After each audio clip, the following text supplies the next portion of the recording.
I'm recording now. Hello, welcome.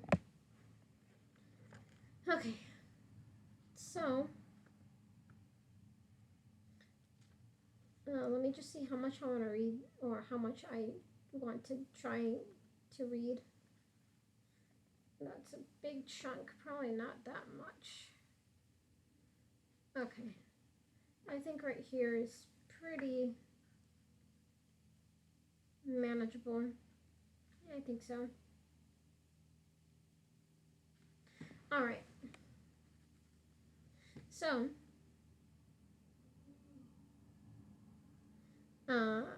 yeah, but I'm glad that I didn't rush you. Okay.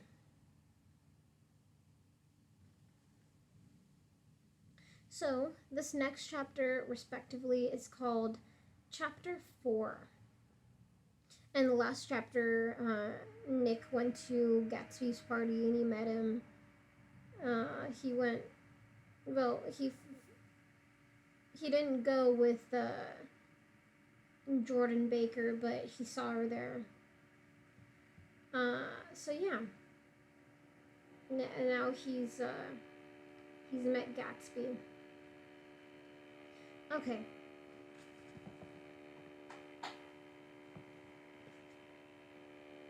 Chapter 4.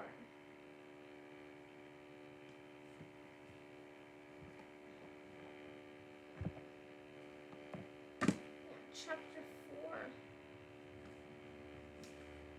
On Sunday morning, while church bells rang in the villages along shore the world, and its mistress returned to Gatsby's house. Hold on. Yeah, on Sunday morning, while church bells rang in the villages along shore, the world and its mistress returned to Gatsby's house and twinkled hilariously on his lawn. "He's a bootlegger," said the young ladies, moving somewhere between his cocktails and his flowers. "One time he killed a man who found out that he was nephew to von Hindenburg and second cousin to the devil.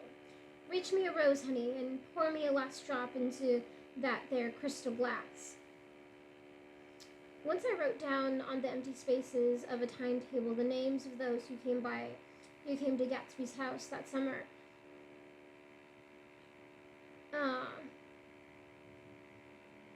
Yeah.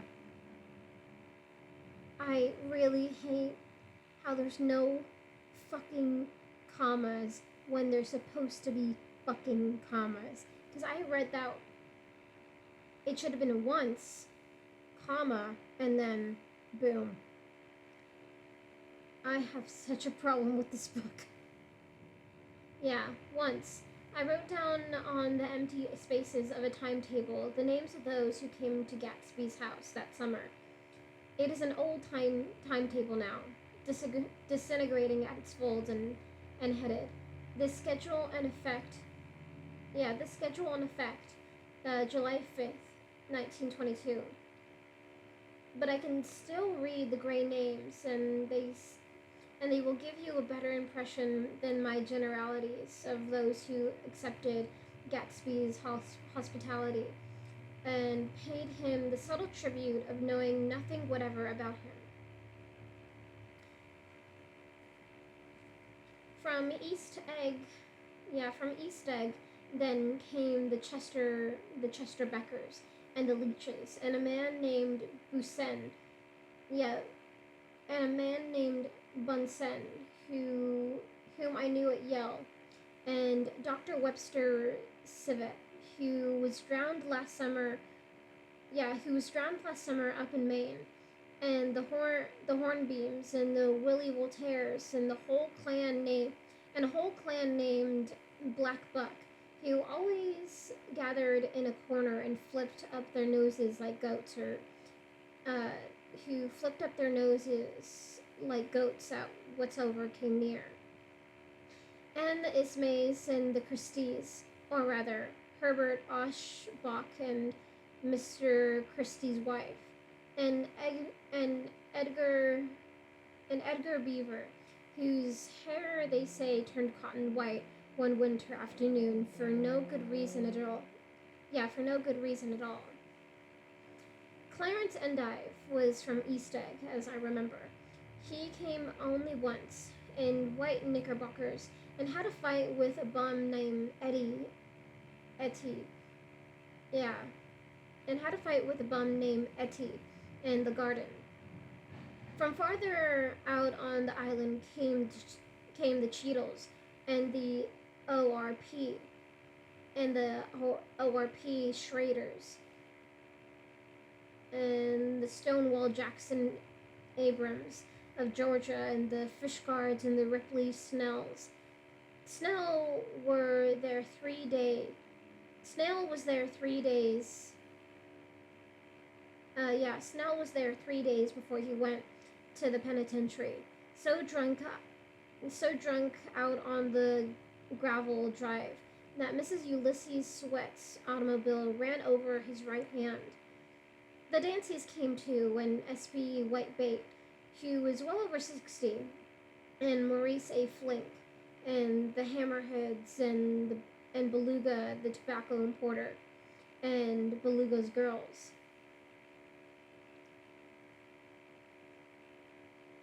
Oh god, there's still so many goddamn names. Yes, we get it. Gatsby knew so many people. Knew so many people. Maybe the author just liked coming up with these ridiculous names because they're a little ridiculous. In a funny kind of way. Yeah. And then from West Egg came the Poles and the Mulreadys and Cecile Roebuck and Cecile Schoen and Gulick, the state senator, and Newton Orchid, who controlled films par excellence, and Eckhost and Clyde Hohen, and Don S. Schwartzy, the son, and Arthur McCarty, all connected with the movies in one way or another. And then the Catlips and the Bembergs and G. Earl Muldoon. Yeah, and G. Earl Muldoon, brother to that Muldoon who came afterwards, strangled by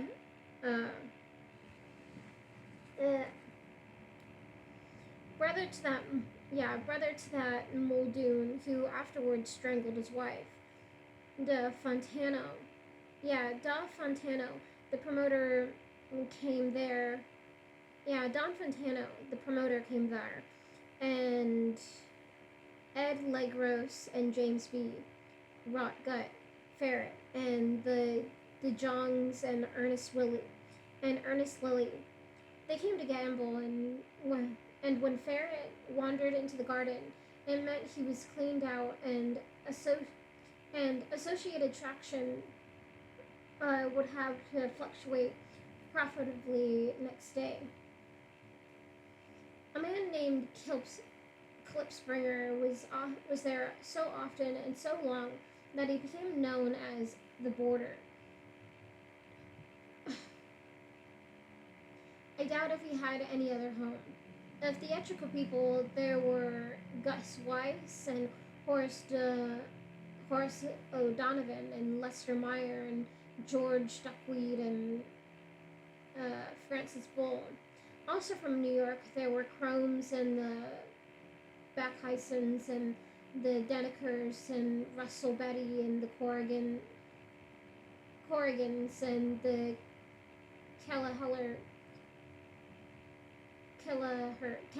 Kelleher's and the Dewars and the Scoleys and S.W. Belcher and the Smirks. These are just long, like,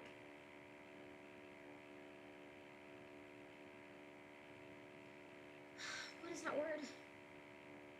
Oh, run-on sentences. Jesus. Okay, yeah, he knew a lot of people. Get on with it. Okay, he gets on with it in the next page. Thank God. Yeah, and the Doers and the Scoleys and S.W. Belcher and the Smirks and the two young Quinns, now divorced. And Larry L. Palmetto, who killed himself by jumping in front of a subway station. Who killed himself by jumping in front of a subway train in Times Square. Benny McClanahan. Yeah, Benny McClanahan arrived always with four girls. They were never quite the same ones in physical person, but they were so identical one with another that it inevitably seemed they had been there before. I have forgotten their names. Jacqueline, I think, or else Consuelo, or Gloria, or Judy, or June, and their last names were either the melodious names of flowers and months, or the sterner ones of the great American capitalists whose cousins, if pressed, they would confess themselves to be.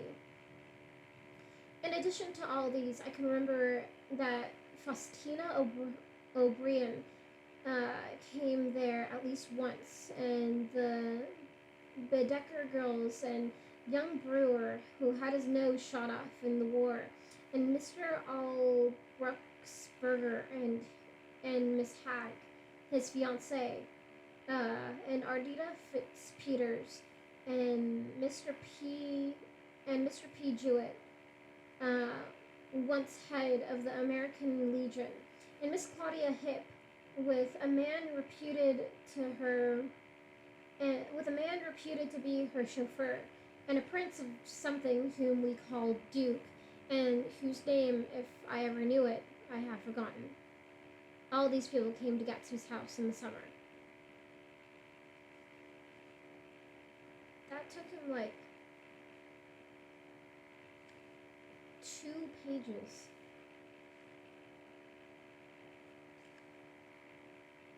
Well, like a whole page, front and back.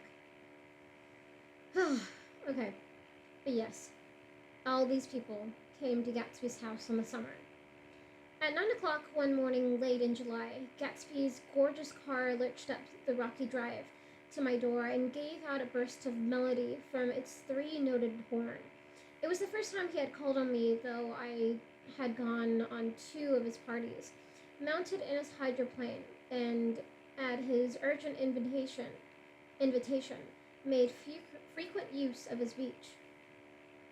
"Good morning, old sport. You're having lunch with me today, and I thought we'd ride up together." He was balancing himself on the dashboard of his car with that resourcefulness of movement that is so peculiarly American, that comes, I suppose, with the absence of lifting work or rigid sitting in youth, and even more with formless grace of our nervous, sporadic games. This quality was continually breaking through his punctilious manner. This quality was continually breaking through his punctilious manner in the shape of restlessness. He was never quite still. There was always a tapping foot somewhere, or the impatient opening and closing of a hand. He saw me looking with admiration at his car. "It's pretty, isn't it, old sport?" He jumped off to give me a better view. "Haven't you ever seen it before?" I'd seen it.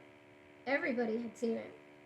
It was a rich cream color, bright with nickel, swollen here and there in its monstrous length, with triumphant hat boxes and supper boxes and tool boxes, and terraced with a labyrinth of windshields that married a dozen suns. Sitting down behind many layers of glass in a sort of green leather conservatory, we started to town.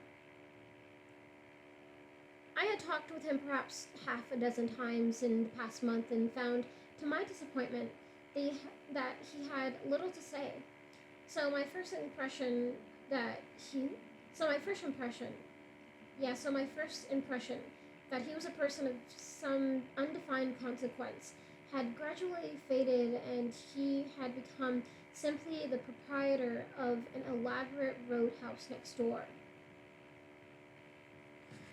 Then came the disconcerting riot. We hadn't reached.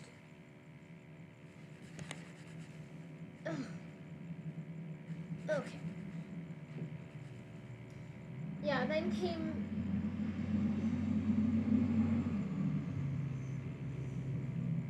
Yeah, then came the.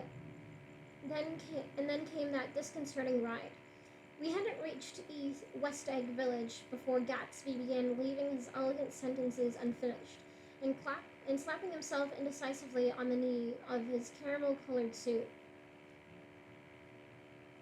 "Look here, old sport," he broke out surprisingly.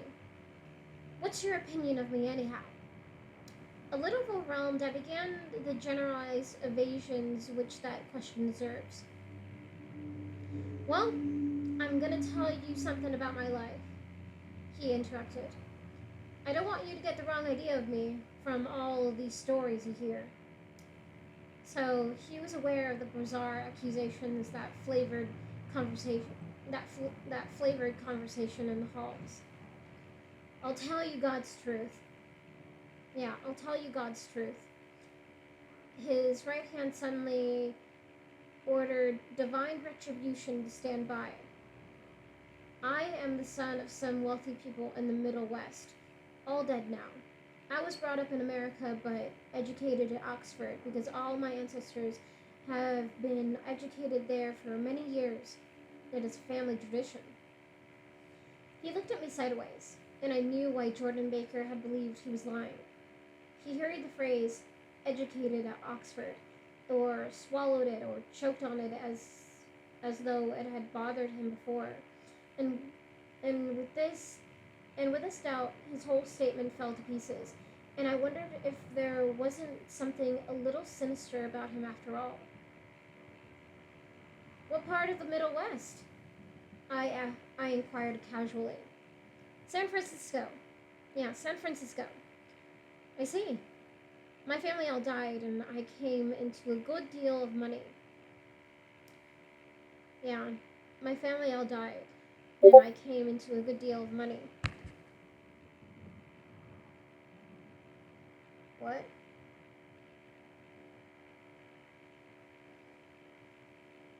"Yeah, that's Middle West. That's West West. Yeah, that's the west as you can go." "Yeah, lion. Yeah, my family all died, and I came into a good deal of money."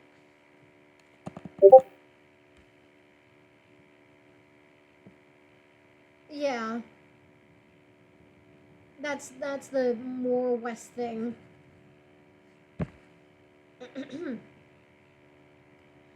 His voice was solemn, as if the memory had. Excuse me. His voice was solemn, as if the memory of that sudden uh, extinction of the clan still haunted him. For a moment, I suspected that he was pulling my leg, but at a glance at him, convinced. But a glance from him convinced me otherwise. After that, I lived like a young Rajah in all the capitals of Europe: Paris, Venice, Rome, collecting jewels, chiefly rubies, hunting big game, painting a little, things for myself only, and trying to forget something very sad that happened to me long ago. With an effort, I managed to restrain my incredulous laughter. The very phrases were worn and the very phrases were worn so threadbare that they evoked no image except of that turbaned character leaking sawdust at every pore as he pursued a tiger through the boys and the the boy de bouillon boulogne bologna boulogne. This is obviously a place, and I do not know how it is pronounced. "Phone, where are you?" Okay, let's see if Boy de Boulogne. Oh my god. I tried to fucking read it how I thought it would be read, but it ended up Google ended up translating that as boy dead balloons. Oh my god. And it's now just showing me pictures of well, most of the picture, well, there's one from Five Nights at Freddy's. Okay, no, but that's not what I. Yeah, that's not what I want. It's boys de. Oh, I can actually call this place. Wait. Oh, it's a park. Bois de Boulogne. Okay, I just want to know the pronunciation, please.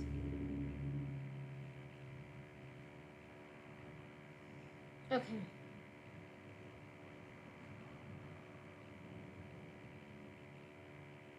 Bois de Boulogne. Bois de Boulogne. Okay. Bois de Boulogne. Okay. Yeah. The very phrases were worn so threadbare that they evoked no image except of that turbid character, leaking sawdust at every pore as he pursued a tiger through the Bois de Boulogne. Then came the world sport. It was a great relief, and I tried very hard to die, but I seemed to bear an enchanted life. I accepted a commission at first lieutenant when it began. In the Argonne forest, uh,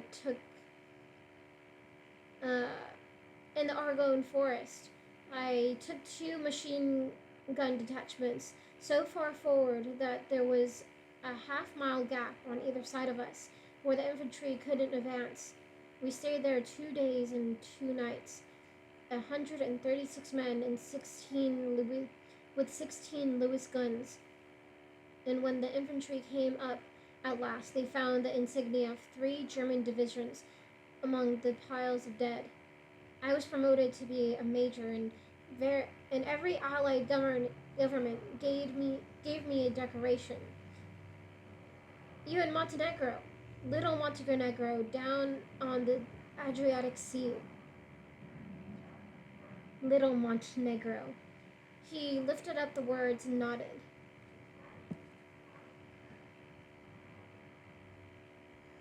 Yeah, he lifted up the words and nodded at them with his smile. The smile comprehended Montenegro's troubled history.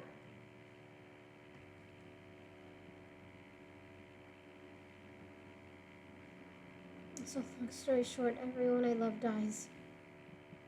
And I live, even when I want to die.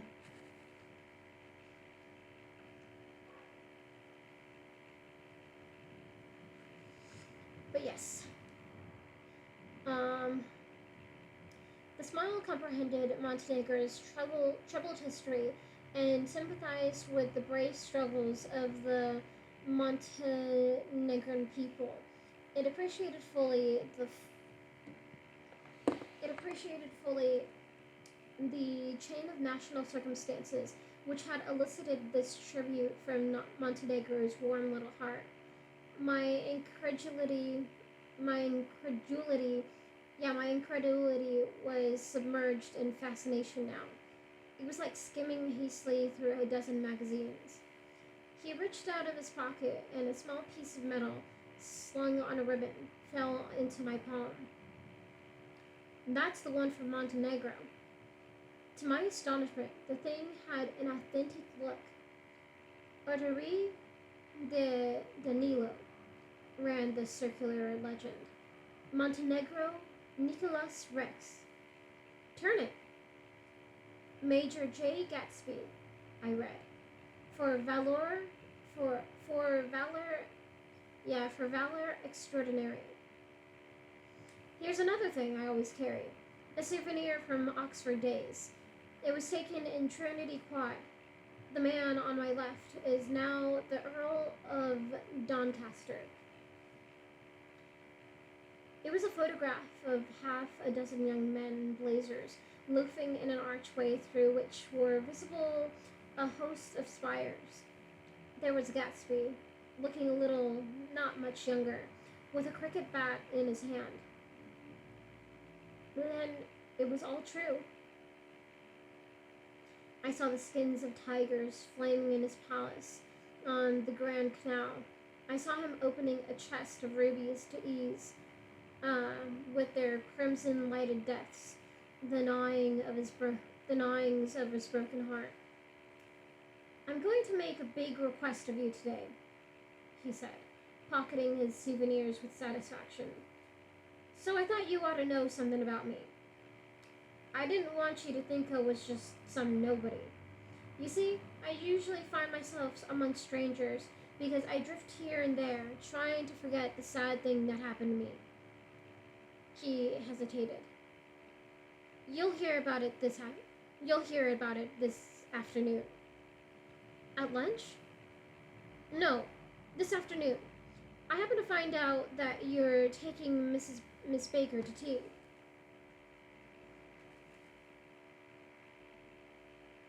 Do you mean you're in love with Miss Baker?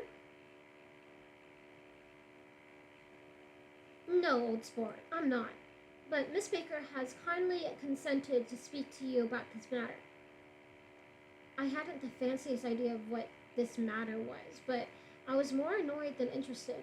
I hadn't asked Jordan to tea in order to discuss Mr. J. Gatsby. I was sure the request would be something utterly fantastic, and for a moment I was sorry I'd ever set foot upon his overpopulated lawn. He wouldn't say another word. His correctness grew on him as we neared the city. We passed Port Roosevelt, where there was a glimpse of red-belted ocean-going ships, and sped along the cobbled slum lined with the dark, undeserted saloons of the faded gilt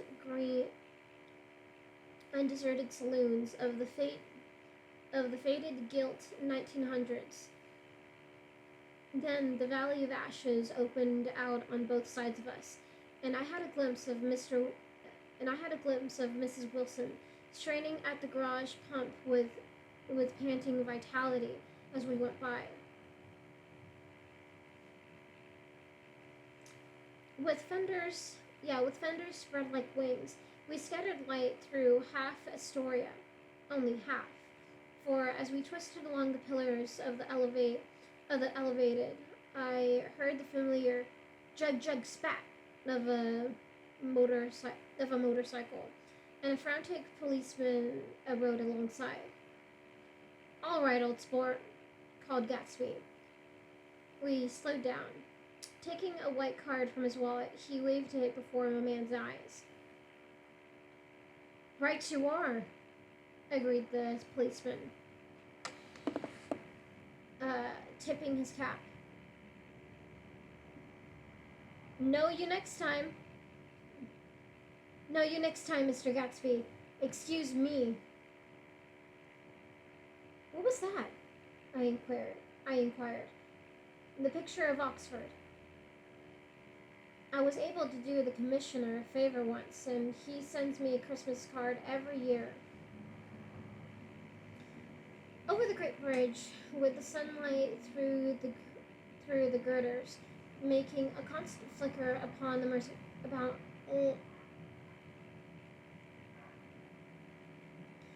over the great bridge, with the sunlight through the girders, making a constant flicker upon the moving cars, with the city rising up across the river in white heaps and sugar lumps, all built with a wish out of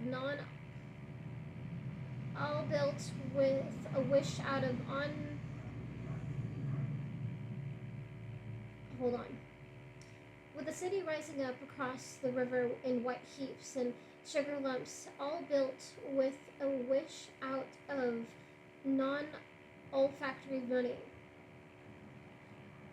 The city was the city scene the city scene see this is what I'm talking about. There should be a comma right here, but there isn't.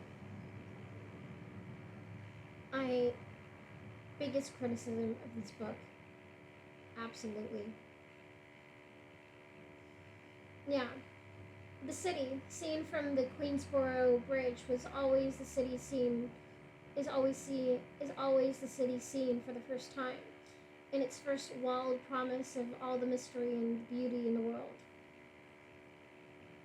A dead man passed us in a hearse heaped with blooms, followed by two carriages with drawn blinds, and by more cheerful carriages for friends. The friends looked out at us with the tragic eyes and short upper lips of southeastern Europe, and I was glad that the sight of Gatsby's splendid car was included in their somber holiday. As we crossed Blackwell's Island, a limousine passed us, driven by a white chauffeur, in which sat three modish Negroes, two bucks and a girl. I laughed out loud as the yolks in their eyes rolled toward us in haughty rivalry. Anything can happen now that we've slid over this bridge, I thought. Anything at all. Even Gatsby could happen without any particular wonder. Roaring noon, in a well-fanned 42nd Street cellar, I met Gatsby for lunch, blinking away the brightness of the street outside my eye. Blinking away the brightness of the street outside. My eyes picked him out obscurely in the anteroom, talking to another man. Mr. Carraway is my friend. No. Mr. Carraway. This is my friend, Mr. Wolfsheim. A small, flat-nosed Jew raised his large head and regarded me with two fine growths of hair, which luxuriated in either nostril. After a moment, I discovered his tiny eyes in the half-darkness. So I took one look at him, said Mr. Wolfsheim, shaking my hand earnestly. And what do you think I did? What? I inquired politely. But evidently he was not addressing me, for he dropped my hand and covered Gatsby with his expressive nose. I handed the money to Katzba, and I said,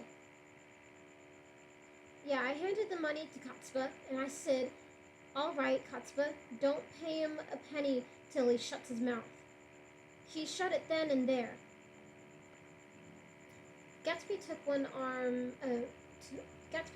of each of us and moved forward into the restaurant, whereupon Mr. Wolfsheim swallowed a new sentence.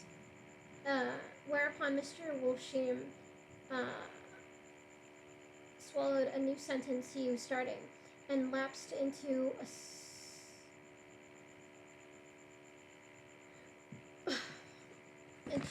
somnambulatory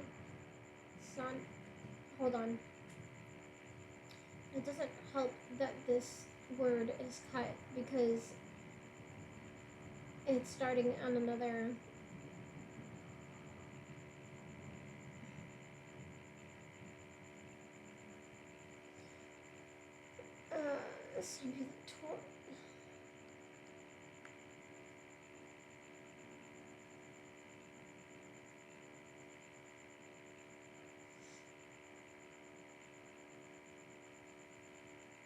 somnambulatory.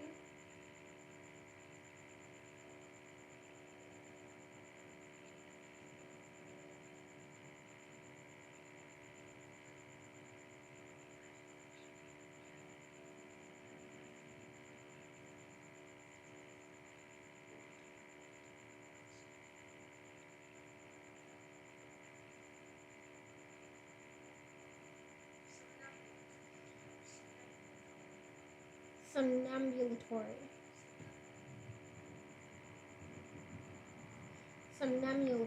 Somnambulatory. Okay.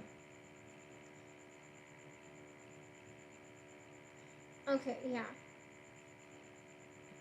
Whereupon Mr. Wolfsheim swallowed a new sentence he was starting and lapsed into a somnambulatory abstraction.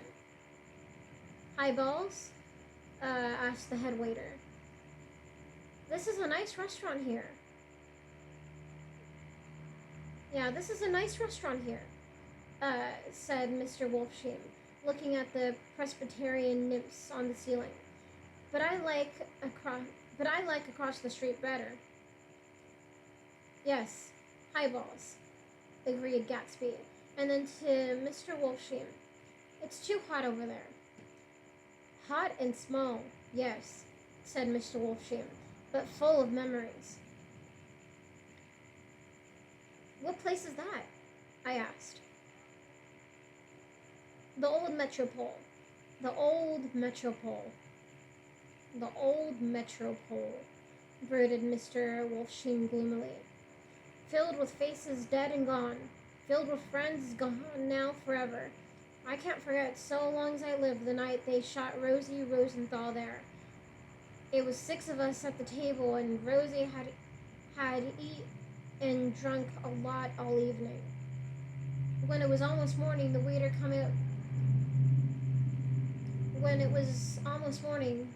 came up to him with a funny look and says, somebody wants to speak to him outside. All right, says Rosie, and begins to get up, and I pulled him down in his chair.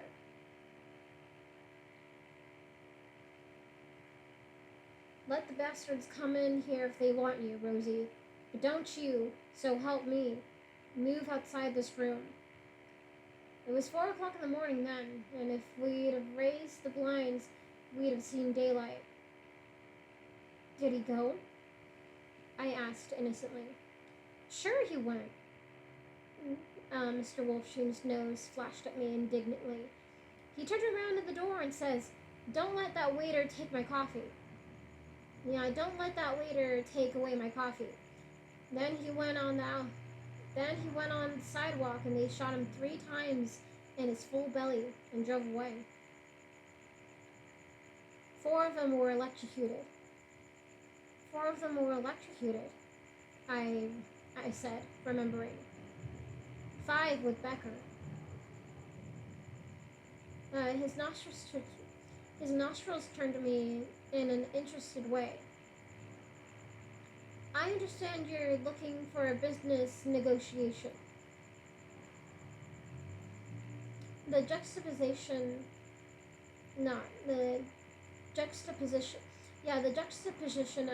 of these 2 remarks were startling Gatsby. Hold on, sorry.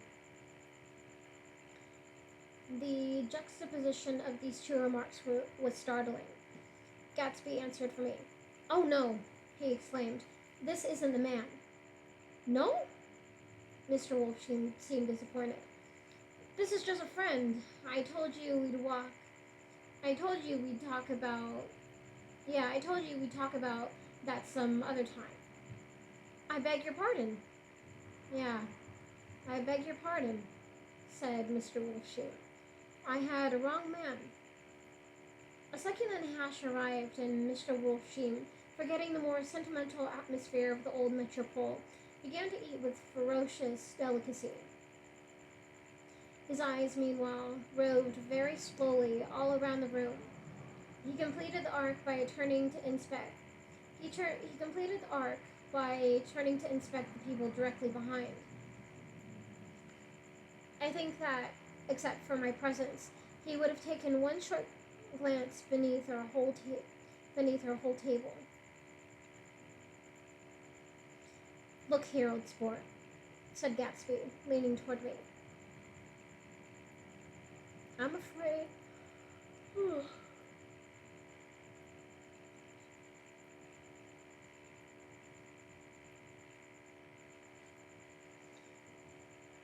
Yeah.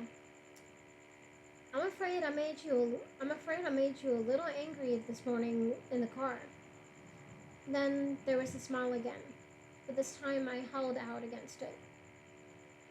I don't like mysteries, I answered, and I don't understand why you won't come out frankly and tell me what you want. Why has it all got to come through Miss Baker? Oh, it's nothing underhand, he assured me. Miss Baker's a great sportswoman, you know, and she'd never do anything that wasn't all right. Suddenly, he looked at his watch, jumped up, and hurried from the room, leaving me with Mr. Wolfsheim at the table. He has to telephone, said Mr. Wolfsheim, following him with his eyes. Fine fellow, isn't he? Handsome to look at and a perfect gentleman. Yes, he's an Oxford man. Oh, he went to Oxford College in England. You know, Oxford College. You know Oxford College? I've heard of it. It's one of the most famous... it's one of the most famous colleges in the world. Have you known Gatsby for a long time? I inquired. Several years.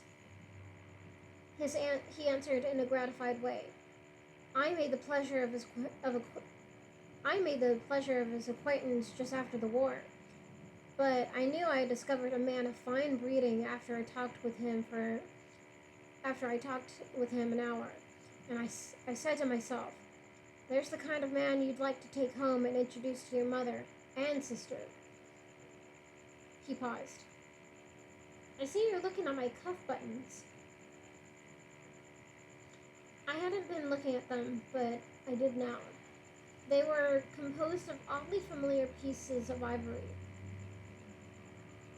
Finest specimens of human molars, he informed me. Well, I inspected them. That's a very fascinating idea. Yeah. He flipped his sleeves up under his coat. Yeah, Gatsby's very careful about women. He would never so much as look at a friend's wife.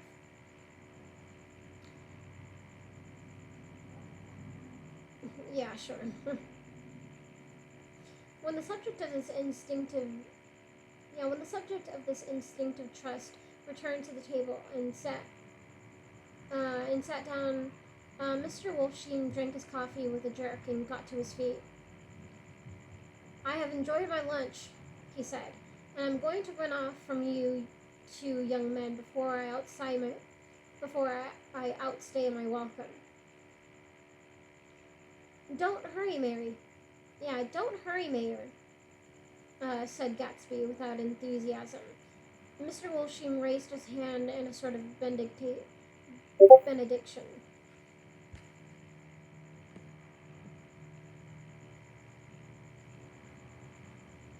Yeah, that's some foreshadowing.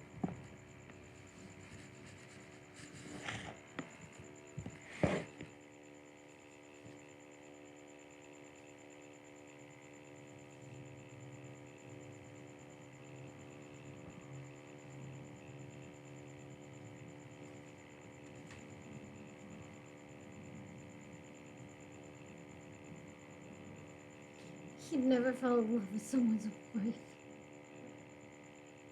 Yeah, that couldn't be farther from the truth.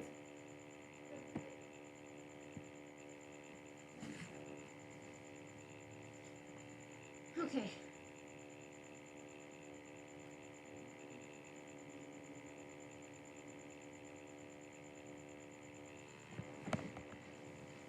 Sorry, just adjusting myself.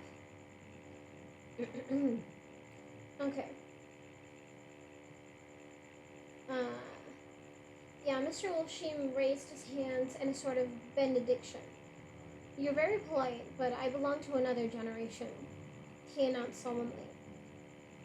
You sit here and discuss your sports and your young ladies and your... He supplied an imaginary noun with another wave of his hand. As for me, I am 50 years old, and I won't impose myself on you any longer. As he shook hands and turned away his tragic nose from trembling,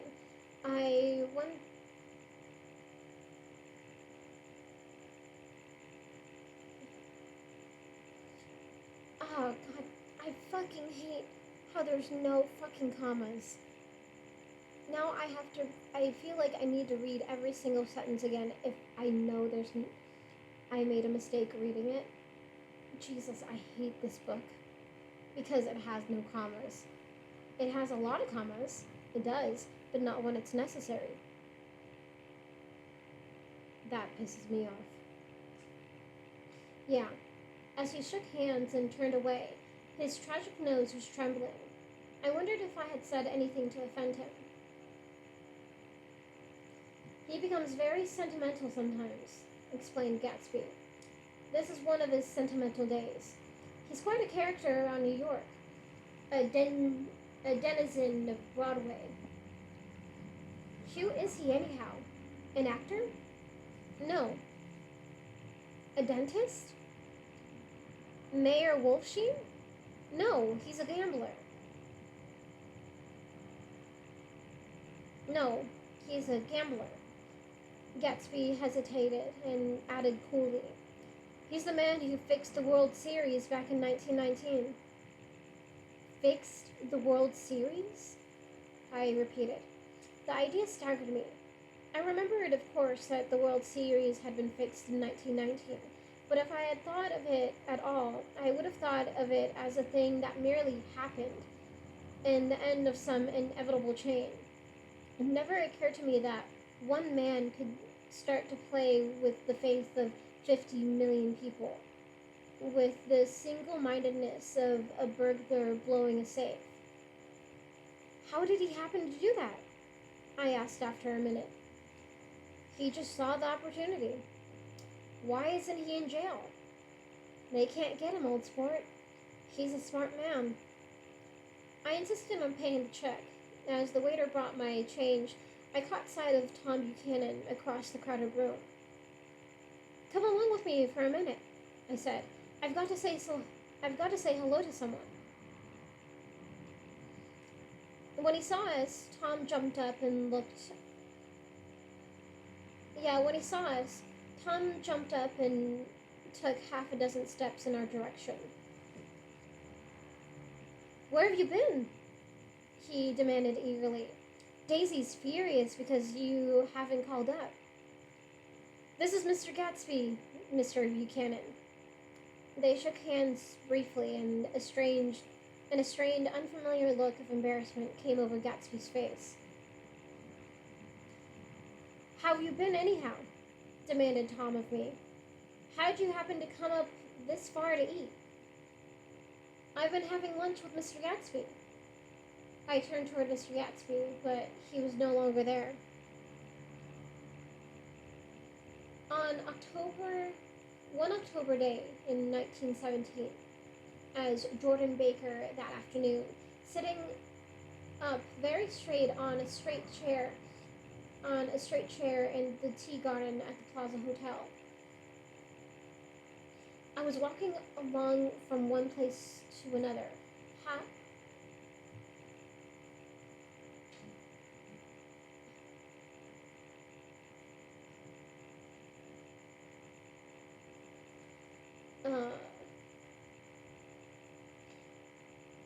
I was walking along from one place to another, half on the sidewalk and half on the lawns. I was happier on the lawns because I had no shoes from England with rubber knobs on the soles that bit into the soft ground. I had a new plaid skirt. I had on a new plaid skirt, that blew a little in the wind. And whenever this happened, the red, white, and blue banners in front of the houses stretched out stiff and said, "Tut, tut, tut, tut," in a disapproving way. The largest of the banners and the largest of the lawns belonged to Daisy Faye's house. She was just 18, 2 years older than me, and by far the most popular of all the young girls in Louisville. She dressed in white and had a little white roadster, and all day long the telephone rang in her house, and excited young officers from Camp Taylor demanded the privilege of monopolizing her that night. Anyways, for an hour. When I came opposite of her house that morning, her white roadster was beside the curb, and she was sitting in it with a lieutenant I had never seen before. They were so engrossed in each other that she didn't see me until I was 5 feet away. "Hello, Jordan," she called unexpectedly. "Please come here." I was flattered that she wanted to speak to me because all the older girls I had. I was flattered that she wanted to speak to me because of all the older girls I am. Yeah, because of all the older girls I admired her most. She asked me if I was going to the Red Cross and make bandages. I was. Well then, what? Well then, would I tell them that she couldn't come that day? The officer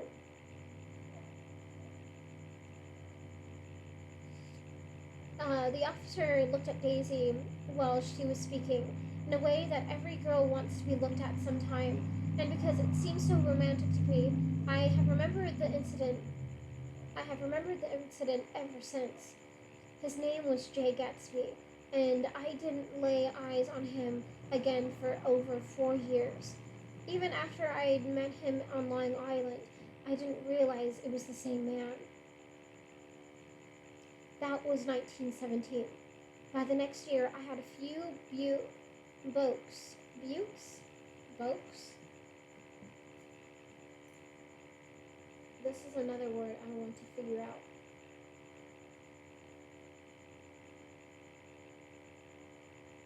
Bukes. Bows. Uh, yeah, by the next year, I had a few bows myself, and I began to play in tournaments. So I didn't see Daisy very often. She went with a slightly older crowd, when she went with anyone at all. Wild rumors were circulating about her, how her mother had found her packing her bag one winter night, to go to New York and say goodbye to a soldier who was going overseas. She was effectually prevented, but she wasn't on speaking terms with her family for several weeks. After that, she didn't play around with the soldiers anymore, but only with a few flat-footed, short-sighted young men in town who couldn't get into the army at all. By the next autumn, she was gay. By the next autumn, she was gay. Yeah, by the next autumn, she was gay again. Gay as ever.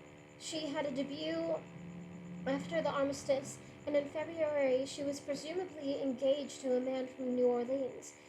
In June, she married Tom Buchanan of Chicago, with more pomp and circumstance than Louisville ever knew before. He came down with 100 people in 4 private cars and hired a whole floor of Seelbach,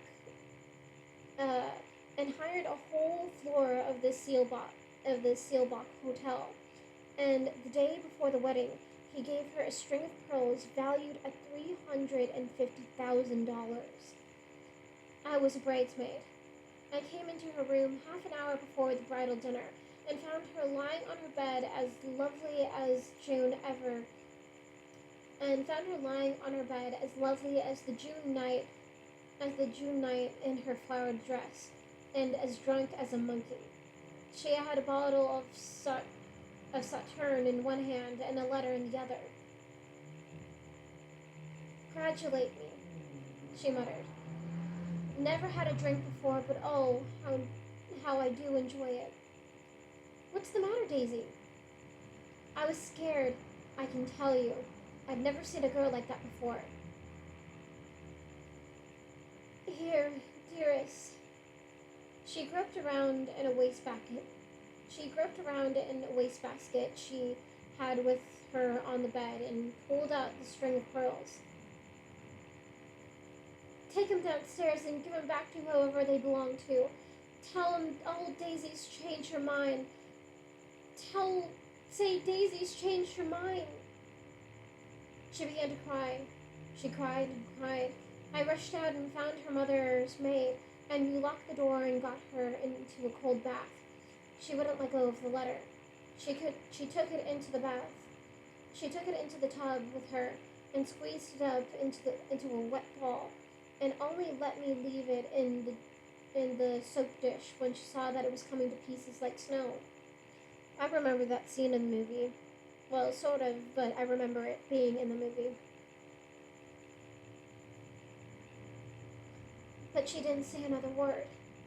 We gave her spirits of ammonia and put ice on her forehead and hooked her back into her dress. And half an hour later, when we walked back,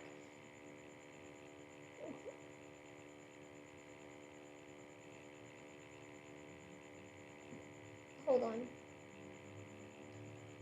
Yeah, we gave her spirits of ammonia and put ice on her forehead and hooked her back into her dress. And half an hour later, when we walked out of the room, the pearls were around her neck and the incident was over. The next day at 5 o'clock, she married Tom Buchanan without so much as a shiver and started off on a 3 month trip to the South Seas. I saw them in Santa Barbara when they came back, and I thought I'd never seen a girl so mad about her husband. If he left the room for a minute, she'd look around uneasily and say, "Where's Tom gone?" and wear the most abstracted expression until she saw him coming in the door. She used to sit on the sand with his head in her lap by the hour, rubbing her fingers over his eyes and looking at him with unfathomable delight. It was touching to see them together. It made you laugh with a hushed, fascinated way. It made you laugh in a hushed, fascinated way. That was in August. A week after I left Santa Barbara, I ran.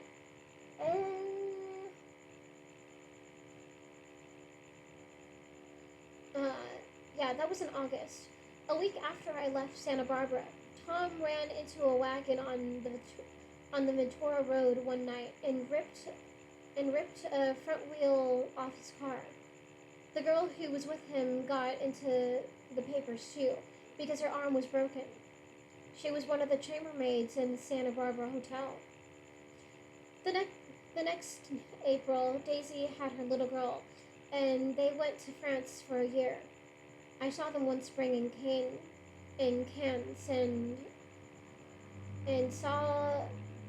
later in Deauville.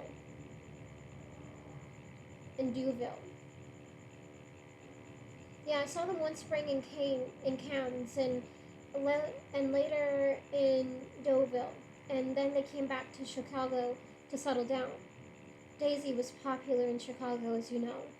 They moved with a fast crowd, all of them young and rich and wild, but she came out with an absolutely perfect reputation. Perhaps because she doesn't drink. It's a great advantage to not drink among hard-drinking people. You can hold your tongue, and moreover, you can time any irregularity of your own so that everybody else is so blind that they don't see or care. Perhaps Daisy never went in for a more at that time, and yet there is something in that voice of hers. About 6 weeks ago, she heard the name Gatsby for the first time in years. It was when I asked you, do you remember? If you knew Gatsby in West Egg? After you had gone home, she came into my room and woke me up and said, "What Gatsby?" And when I described him, I was half asleep.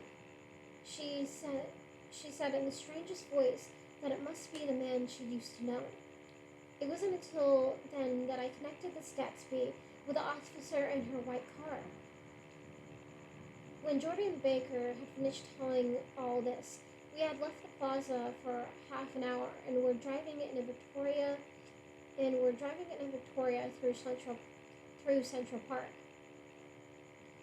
The sun had gone down behind the tall apartments of the movie stars in the West 50s, and the clear voices of little girls, already gathered like crickets on the grass, rose through the hot twilight. I am the shriek of Araby. Your love belongs to me. At night, when you're asleep, into your tent, I'll creep.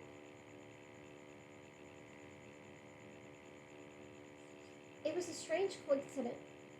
It was a strange coincidence, I said. But it wasn't a coincidence at all. Why not? Gatsby bought that house so Daisy would be just across the bay. Then it had not been merely the stars to which he had aspired on that June night. He came alive to me, delivered suddenly from the womb of his purposeless splendor. He wants to know, continued Jordan, if you'll invite Daisy to your house some afternoon and let him come over. The modesty of the demand shook me. He had waited 5 years and bought a mansion where he dispensed starlight to casual moths so that he could come over some afternoon to a stranger's garden. Did I have to know all this before he could ask such a thing? He's afraid. He's waited so long. He thought you might be offended. You see, he's a regular tough underneath it all. Something worried me. Why didn't he ask you to arrange a meeting? He wants her to see his house. She explained. And your house is right next door. Oh. I think he half expected her to wander into one of his parties some night, went on Jordan, but she never did. Then he began asking people casually if they knew her, and I was the first one he found. It was that night he sent for me at his dance, and you should have heard the elaborate way he worked up to it. Of course, I immediately suggested a luncheon in New York, and I thought he'd go mad. I don't want to do anything out of the way, he kept saying. I want to see her right next door. When I said you were a particular friend of Tom's, he started to abandon the whole idea. He doesn't know very much about Tom, though he says he's read a Chicago paper for years, just on the chance of catching a glimpse of Daisy's name. It was dark now, and as we dipped under a little bridge, I put my arm around Jordan's golden shoulder and drew her toward me and asked her to dinner. Suddenly, I wasn't thinking of Daisy and Gatsby anymore, but of this clean, hard, limited person who dealt in universe skepticism and who leaned back jauntily just within the circle of my arm. A phrase began to beat in my ears with a sort of heady excitement.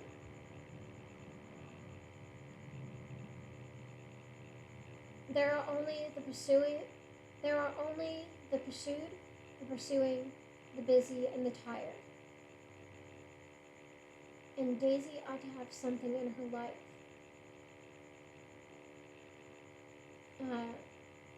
Murmured Jordan to me.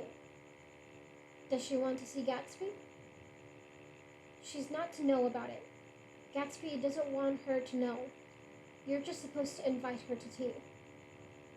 We passed a barrier of dark trees, and then the facade of 59th Street, a block of delicate pale light, beamed down into the park. Unlike Gatsby and Tom Buchanan, I had no girl whose disembodied face floated along the dark cornices and blinding sides, and so I drew up the girl beside me, tightening my arms.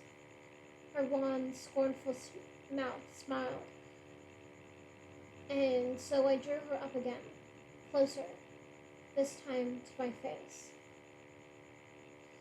That is the end of that chapter. Now we will go on to this chapter.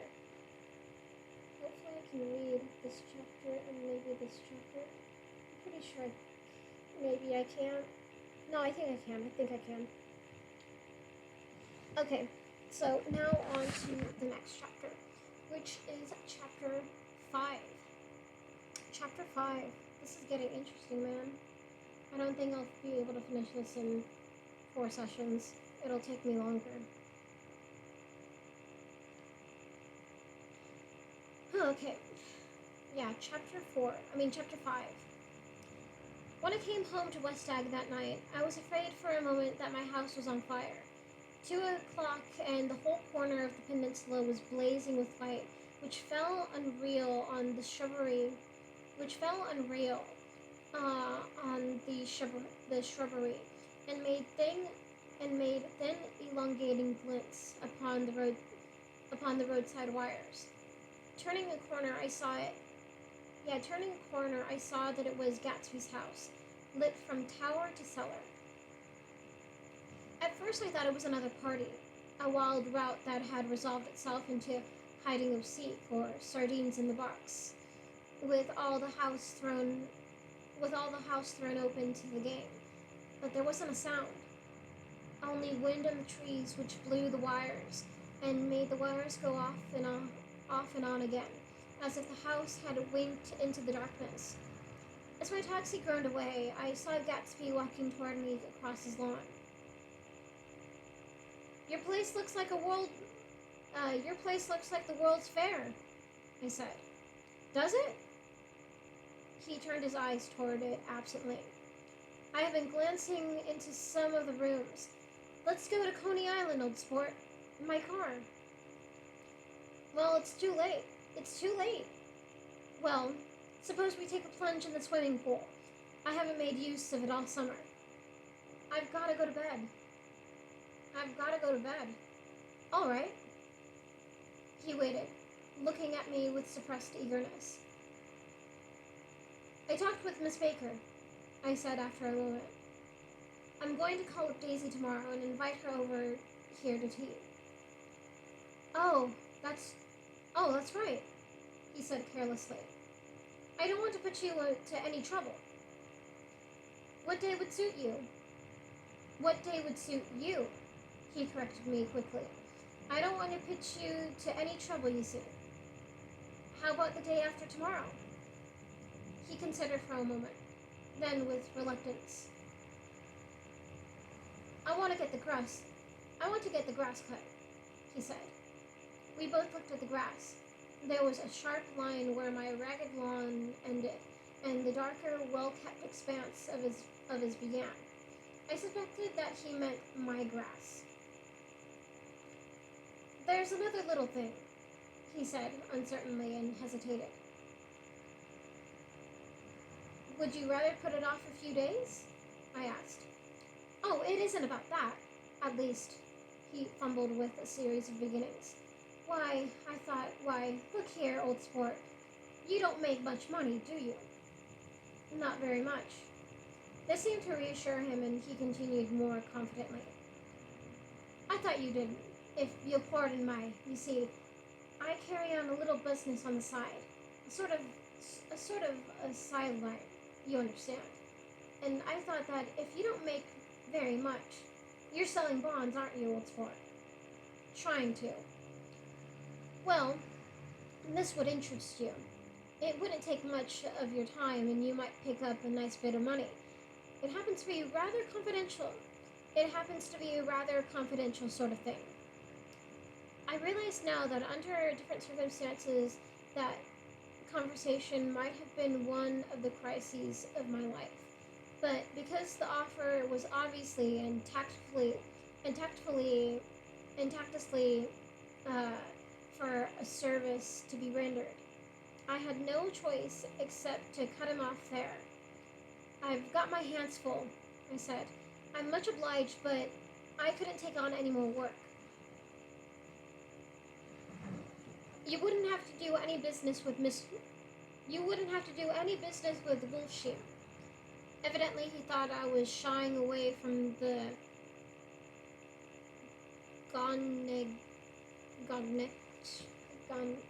that's a weird word. Hold on.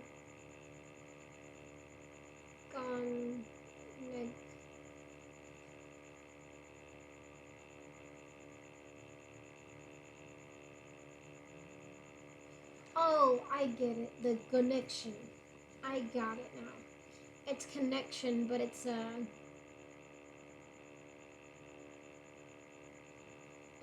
it's lame. Okay, I got it now. Yeah, evidently he thought I was shying away from the connection mentioned at lunch, but I assured him he was wrong. He waited a moment longer, hoping I'd begin his conversation, but I was too absorbed to be responsive, so he went unwillingly home. The evening had made me lightheaded and happy. I think I walked into a deep sleep as I entered my front door.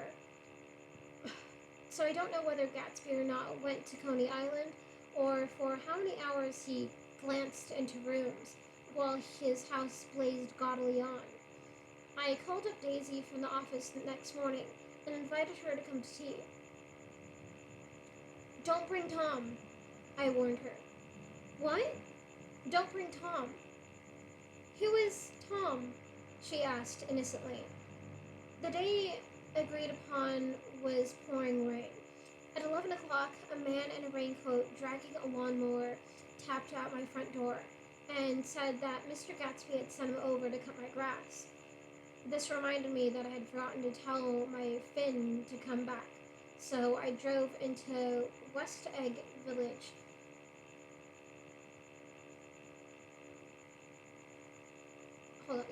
This reminded me that I had forgotten to tell my Finn to come back, so I drove into West Egg Village to search for her among soggy whitewashed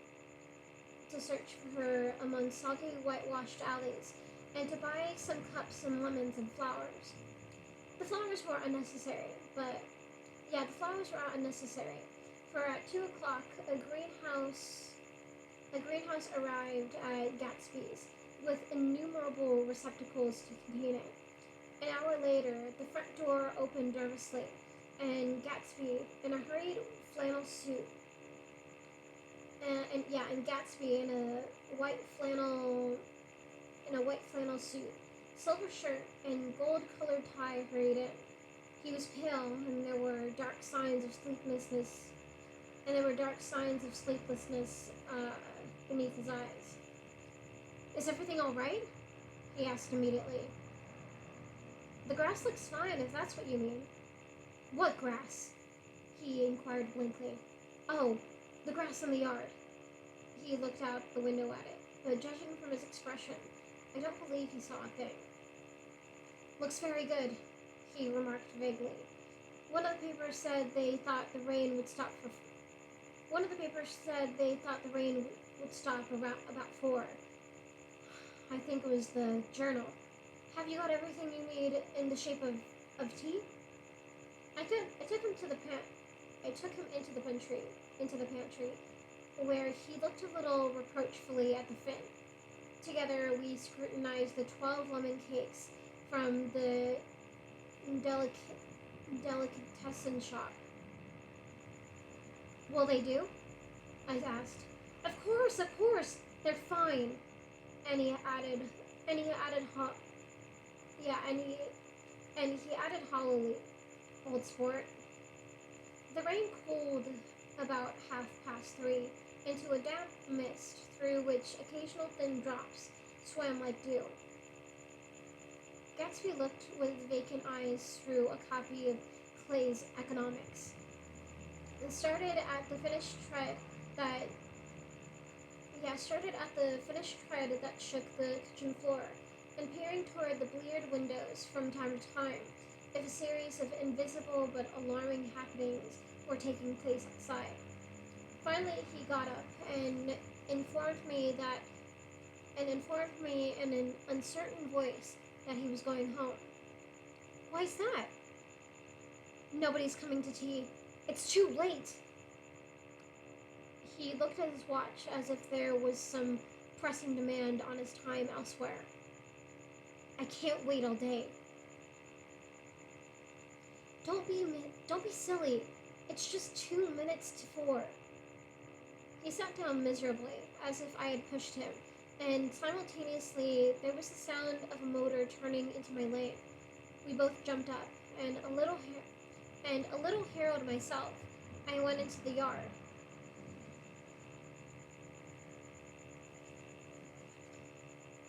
Uh, Under the dripping bare lilac trees, a large open car was coming up the drive.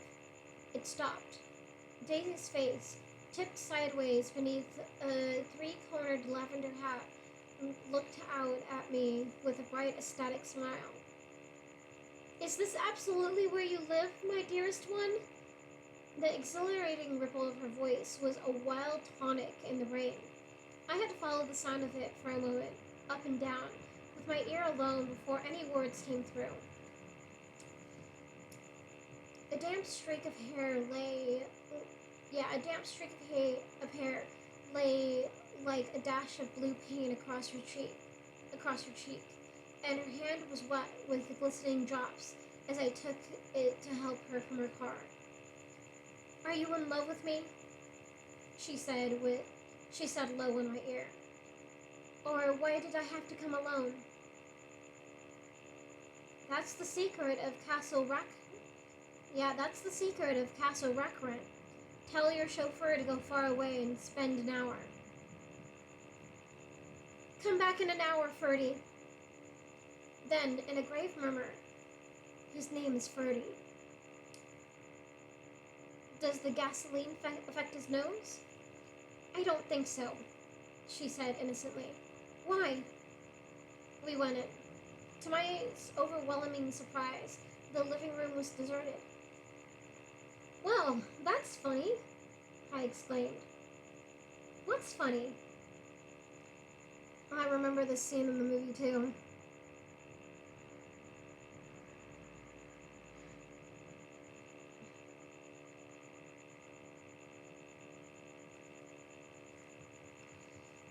Yeah, she turned her head as there was a light, dignified knocking at the front door. I went out and opened it.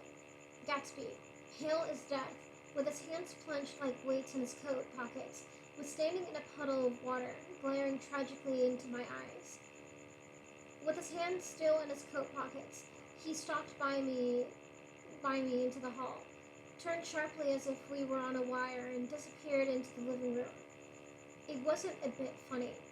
Aware of the loud beating of my own heart, I pulled the door to again.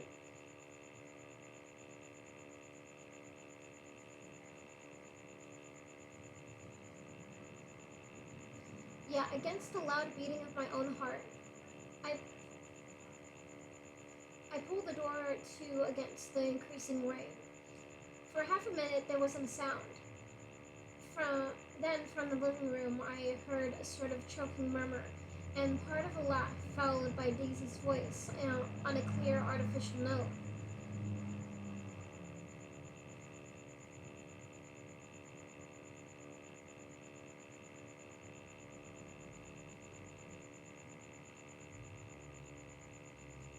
I certainly am awfully glad to see you again. A pause. It endured horribly. I had nothing to do in the hall, so I went into the room.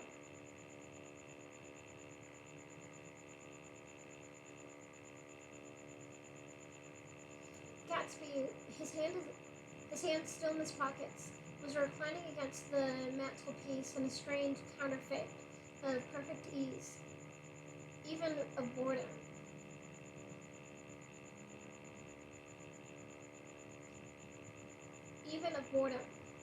His head leaned back so far that it rested against the face of a defunct mantelpiece clock, and from his position, his distraught eyes stared down at Daisy, who was sitting frightened but graceful on the edge of a stiff chair.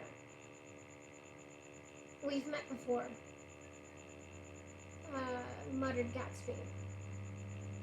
His eyes glanced momentarily at me, and his lips parted with an abortive laugh. His eyes glanced momentarily at me, and his lips parted with an abortive attempt at a laugh. Luckily, the clock took this moment to tilt dangerously at the pressure of his head. Whereupon he turned and caught it with trembling fingers, and set it back in place. Hold on. Let me just skim through this part again.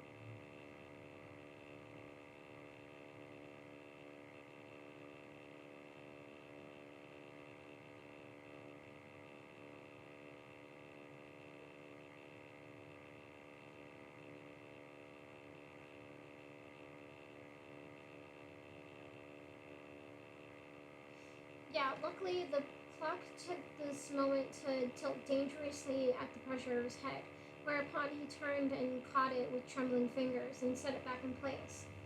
Then he sat down rigidly. Then he sat down rigidly, his elbow on the arm of the sofa and his chin in his hand. "I'm sorry about the clock," he said. My own face had now assumed a deep tropical burn. I couldn't muster up a single commonplace out of the thousand in my head. "It's an old clock," I told him idiotically. I think we all believed for a moment that it had smashed in pieces on the floor. "We haven't met for many years." "We haven't met for many years," said Daisy. Her voice as matter of fact as it could ever be. 5 years next November. 5 years next November. The automatic quality of Gatsby's answer set us all back at least another minute. I had them both on their feet with the desperate suggestion that they help me make tea in the kitchen with the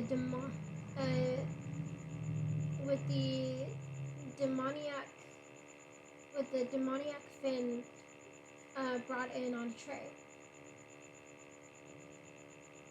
Amid the welcome confusion of cups and cakes, a certain physical decency established itself. Gatsby got himself into a shadow, and while Daisy and I looked conscientiously from one to the other of us with tense, unhappy eyes. However, as calmness wasn't an end in itself, I made an excuse at the first possible moment and got on my feet. "Where are you going?" Demanded Gatsby in immediate alarm. "I'll be back. I've got to speak to you about something before you go."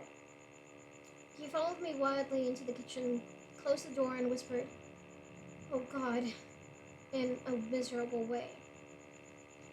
"What's the matter?" "Great tea party you got going."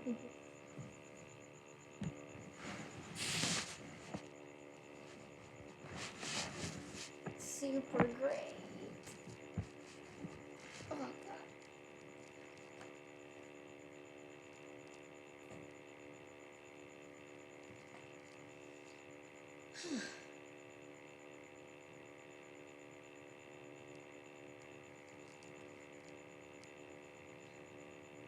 What's the matter?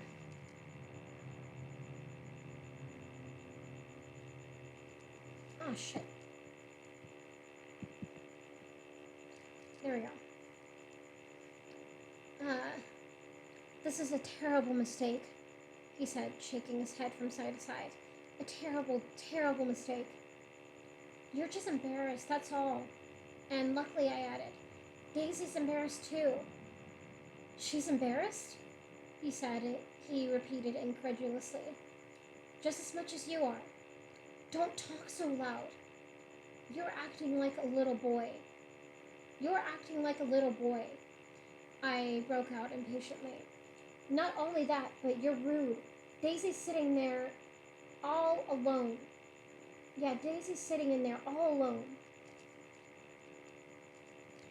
He raised his hand to top. Hold on.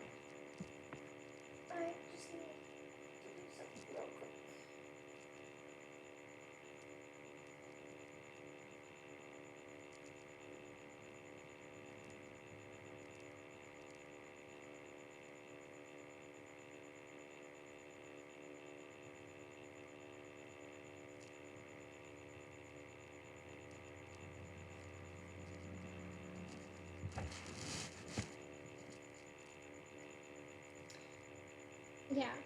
He raised his hand to stop my words, looked at me with unforgettable reproach, and opening the door cautiously, went back into the other room. I walked out the back way, just as Gatsby had done when he made his nervous circuit of the house half an hour before, and ran for a huge black knotted tree whose massed leaves made a fabric against the rain. Once more it was pouring, and my irregular lawn, well shaved by Gatsby's gardener, abounded in small muddy swamps and prehistoric marshes. There was nothing to look at from under the tree except Gatsby's enormous house, so I stared at it, like Kant at his church steeple, for half an hour. A brewer had built it earlier in the period craze, a decade before, and there was a story that he'd agreed to pay 5 years' taxes on all the neighboring cottages if the owners would have their roofs thatched with straw. Perhaps the refusal took the heart out of it.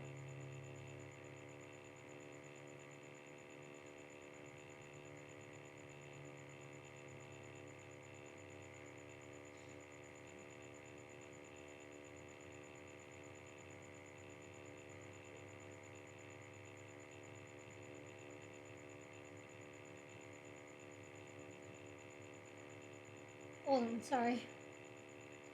Yeah, perhaps the refusal took the heart out of his plan to found a family.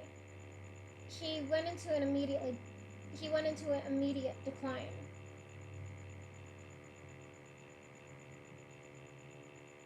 Yeah, he went into an immediate decline. His children sold his house with a black wreath still on the door. Americans, while occasionally willing to be serfs, have always been obstinate about being peasantry.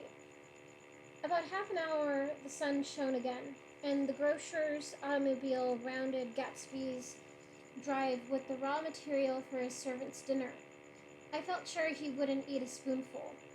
A maid began opening the upper windows of his house, appeared momentarily at each end, leaning from a large central bay, spat meditatively into the garden. It was time I went back. While the rain continued, it had seemed like the murmur of their voices, rising and swelling a little, now and then, with gusts of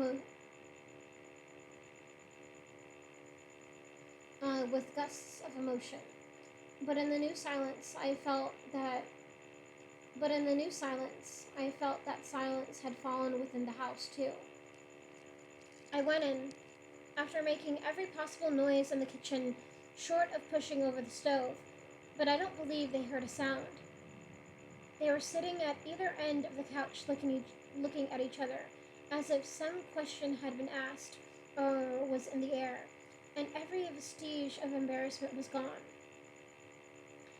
Daisy's face was smeared with tears, and when I came in, she jumped up and began wiping at it with her handkerchief before a mirror.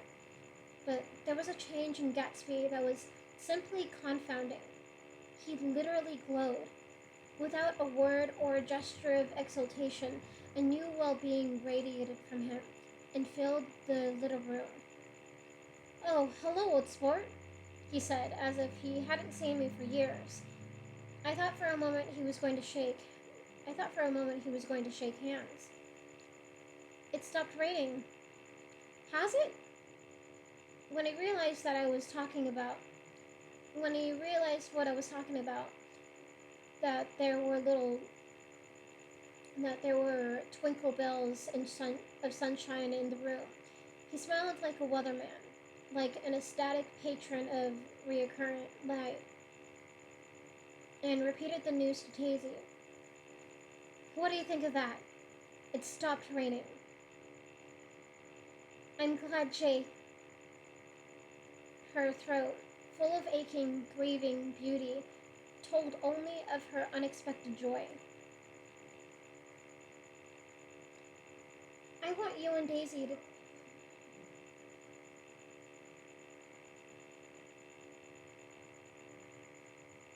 Sorry. I want you and Dis- I want you and Daisy to come over to my house, he said. I'd like to show her around. You're sure you want me to come? Absolutely, old sport. Daisy went upstairs to wash her face. Too late, I thought, with humiliation of my towels, while Gatsby and I waited on the lawn.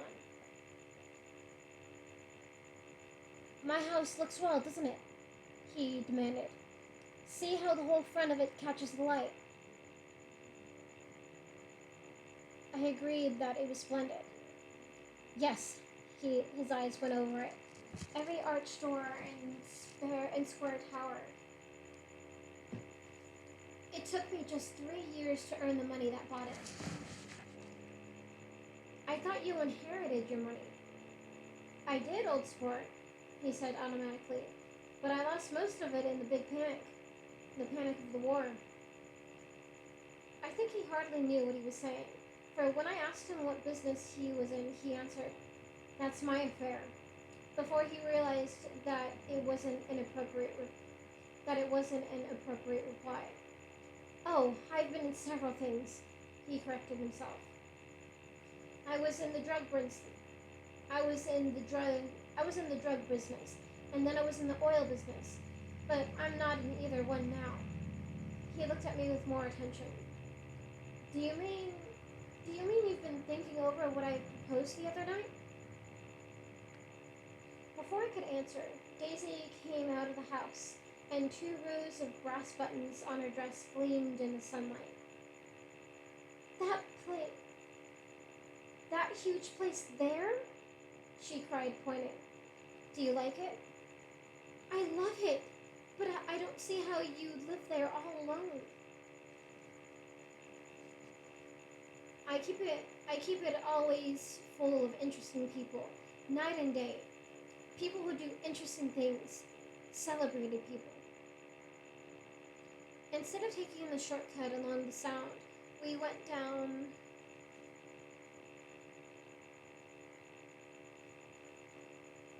Instead of taking the shortcut along the Sound, we went down to the road and entered the big postern. With enchanting murmurs, Daisy admired this aspect and that of the feudal silhouette against the sky, admired the gardens, the sparkling odor of jonquils, and the frothy odor of hawthorn and plum blossoms, and the pale gold odor of "Kiss Me at the Gate." It was strange. It was strange to reach the marble steps and find no stir of bright dresses in and out the door, and hear no sound but bird voices in the trees. And inside, as we wandered through Marie Antoinette music rooms and restoration salons, I felt that there were guests concealed behind every couch and table, under orders to be breathlessly silent until we passed through. As Gatsby closed the door of the Merton College library, I could have sworn I heard the owl-eyed man break into ghostly laughter. We went upstairs through period bedrooms swathed in rose and lavender silk, and vivid with new flowers, through dressing rooms and pool rooms and bathrooms with sunken baths, intruding into one chamber where a disheveled man in pajamas was doing liver exercises on the floor. It was Mr. Kilspringer, the boarder. I had seen him wandering hungrily around the beach that morning. Finally, we came to Gatsby's own apartment, a bedroom and a bath and an Adam's study, where we sat down and drank a glass of some chartreuse. Chartreuse. Where we sat down and drank a glass of some chartreuse he took from a cupboard in the wall. He hadn't once ceased looking at Daisy, and I think he revalued everything in his house according to the measure of response it drew from her well-loved eyes. Sometimes, too, he stared at his possessions in a dazed way, as though in her actual and astounding presence none of it was any longer real. Let me drink some water.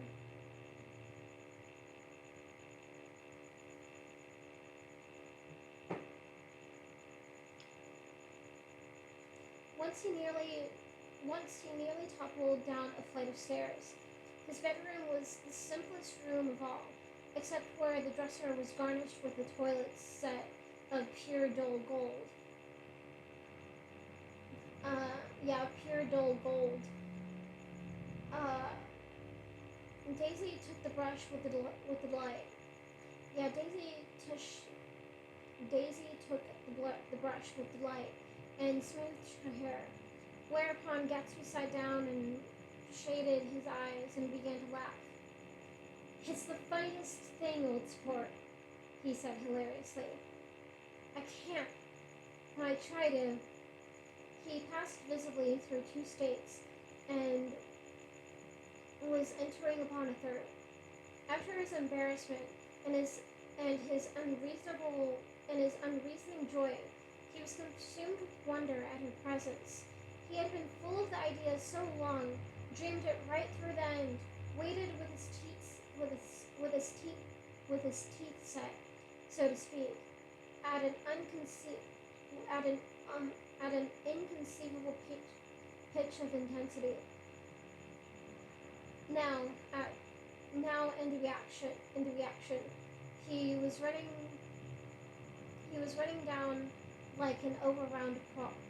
He was running down like an overwound clock. Recovering himself in a minute, he opened for us 2 hulking patent cabinets, which hold his masked suits and dressing gowns and ties, and his shirts piled like bricks in stacks a dozen high. "I've got a man in England who buys me clothes. He sends over a selection of things at the beginning of each season, spring and fall. He took out a pile of shirts and began throwing them one by one before us. Shirts of sheer linen and thick silk and fine flannel, which lost their folds as they fell, and covered the table in many-colored disarray. While we admired, he brought more, and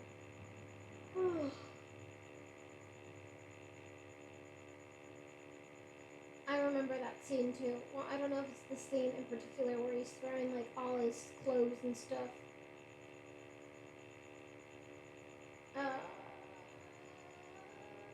Yeah. While we admired, he brought more, and the soft, rich heap mounted higher.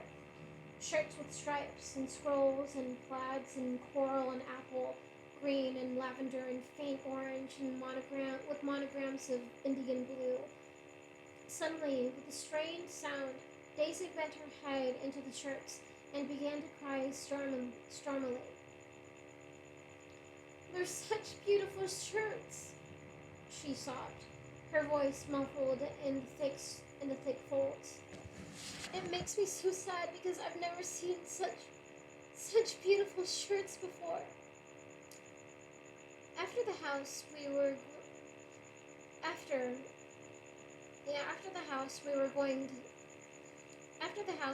to see the grounds and the swimming pool and the hydroplane and the midsummer flowers. But outside Gatsby's window it began to rain again, so we stood in a row looking at the corrugated surface of the Sound.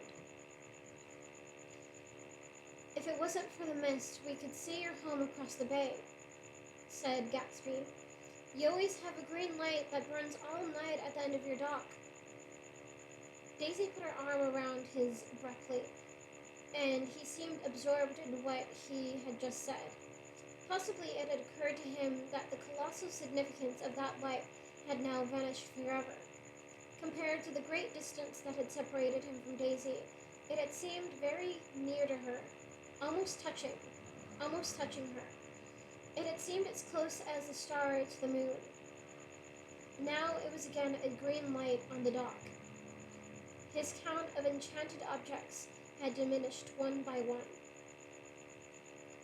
I began to walk about the room, examining various indefinite objects in the half-darkness. A large photograph of an elderly man in yachting costume attracted me, hung on the wall over his desk. Who's this? That? That's Mr. Dan Cody with Sport. His name sounded faintly familiar. He's dead now. He used to be my best friend years ago. There was a small picture of Gatsby, also in yachting costume, on the bureau. Gatsby with his head down, Gatsby with his head thrown back defiantly, taken apparently when he was about 18. I adore it, exclaimed Daisy. The pompadour! You never told me you had a pompadour or a yacht. Look at this, said Gatsby quickly. Here's a lot of clippings about you. They stood side by side examining it. I was going to ask to see the rubies. Yeah, I stood side by side examining it. I was going to ask to see the rubies when the phone rang, and Gatsby took up the receiver. Yes? Well, I can't talk now. I can't talk now, old sport. I said a small town. He must know what a small town is. Well, he's no use to us if Detroit is his idea of a small town. He rang off. Come here, quick! Oh no. Come here, quick! Cried Daisy at the window. The rain was still falling. Yeah, the rain was still falling, but the darkness had parted in the west, and there was a pink and golden billow of foamy clouds above the sea. Look at that, she whispered, and then, after a moment, I'd like to just get one of those pink clouds and put you in it and push you around. I tried to go then, but they wouldn't hear of it. Perhaps my presence made them feel more satisfactorily alone. I know what we'll do, said Gatsby. We'll have Clip Springer play the piano. He went out of the room calling, Ewing! And returned in a few minutes, accompanied by an embarrassed, slightly worn young man with shell-rimmed glasses and scanty blonde hair. He was now decently clothed in a sports shirt, open at the neck, sneakers, and duck trousers of a nebulous hue. Did we interrupt your exercises? Inquired Daisy politely. I was asleep, cried Mr. Clipspringer in a spasm of embarrassment. That is, I'd been asleep. Then I got up. Clipspringer plays the piano, said Gatsby, cutting him off. Don't you, Ewing, old sport. I don't play well. I hardly play at all. I'm all out of practice. We'll go downstairs, interrupted Gatsby. He flipped a switch. The gray windows disappeared as the house glowed full of light. In the music room, Gatsby turned on a solitary lamp beside the piano. He lit Daisy's cigarette from a trembling match and sat down with her on the couch far across the room, where there was no light save what the gleaming floor bounced in from the hall. When Clipspringer played The Love Nest, he turned around on the bench and searched unhappily for Gatsby in the gloom. I'm all out of practice, you see. I told you I couldn't play. I'm all out of practice. Don't talk so much, old sport, commanded Gatsby. Play! In the evening,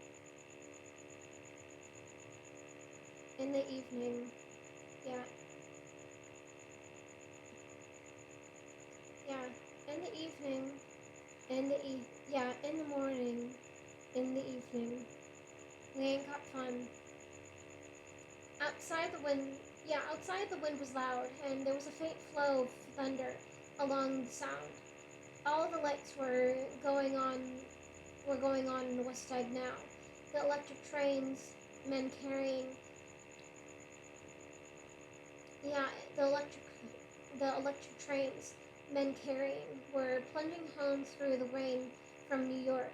It was an hour of a profound human change and excitement that was generating in the air. One thing's for sure, and nothing's sure.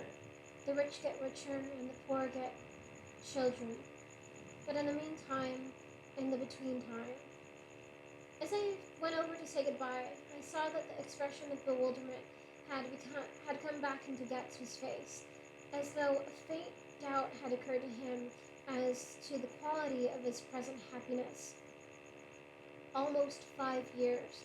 There must have been moments, even that afternoon, when Daisy tumbled short of his dreams. Not through her own fault, because of the colossal vitality of his illusion. It had gone beyond her, beyond everything. He had thrown himself into it with a creative passion, adding to it all the time, decking out of every yeah, decking it out with every bright feather that drifted his way. No amount of fire or freshness can challenge what a man will store up in his ghostly heart.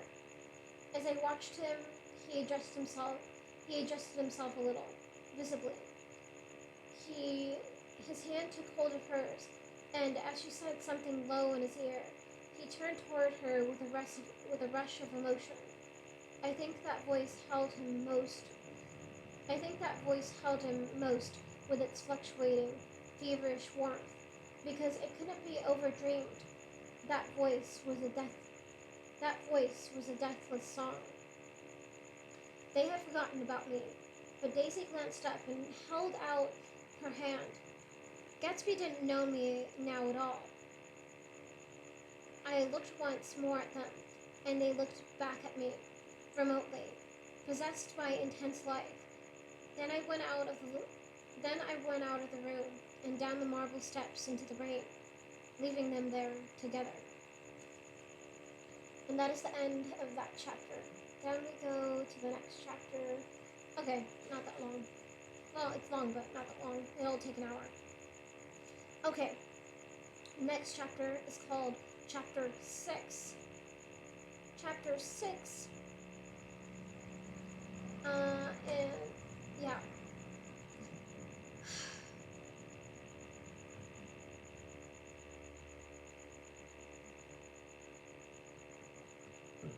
Excuse me. Yeah, Chapter 6. About this time, an ambitious young. I keep on messing up.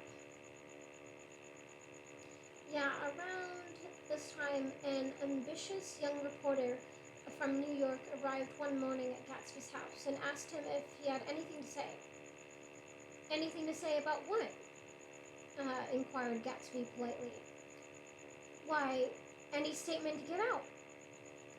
It transpired after a confused 5 minutes that the man had heard Gatsby's name around his office in a connection which he either wouldn't reveal or didn't fully understand.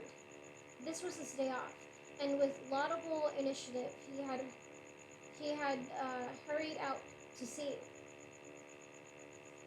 It was a random shot, and yet the reporter's instinct was right. Gatsby's notoriety spread about by the hundreds who had accepted his hospitality and so become authorities upon his past, had increased all summer until he fell just short of being news. Contemporary legends such as the underground pipeline to Canada attached themselves to him, and there was one persistent story that he didn't live in a house at all, but in a boat that looked like a house and was moved secretly up and down the Long Island shore. Just why these inventions were a source of satisfaction to James Gatz of North Dakota isn't easy to say. James Gatz was really, or at least legally, his name. He had changed it at seven. He had changed it at the age of 17, at, and at the specific moment that witnessed the beginning of his career, when he saw Dan Cody's yacht drop anchor over the most insidious flat on Lake Superior. It was James Gatz who Yeah, it was James Gatz who had been loafing along the beach that afternoon in a torn green jersey and a pair of canvas pants. And it was already Jay Gatsby who had borrowed a rowboat, pulled out of the Tuolumne, and informed Cody that a wind might catch him and break him up in half an hour.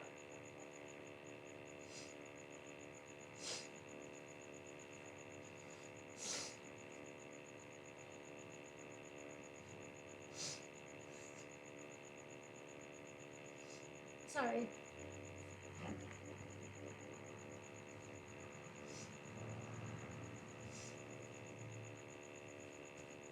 Hold on just 1 second.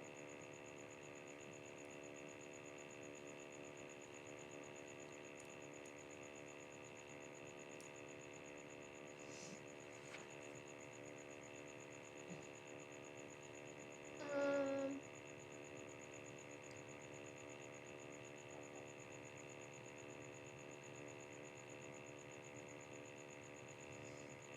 and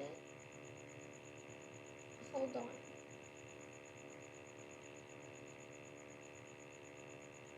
Yeah, but it was already Jay Gatsby who borrowed a rowboat, pulled out pulled out of the Tuolumne, and informed Cody that a wind might catch him and break him up in half an hour. I'd suppose he'd had the name ready for a long time. Even then, his parents were shiftless and unsuccessful farm people.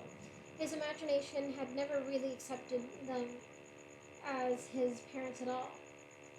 The trick was that Jay Gatsby of West Egg, Long Island, sprang from his platonic conception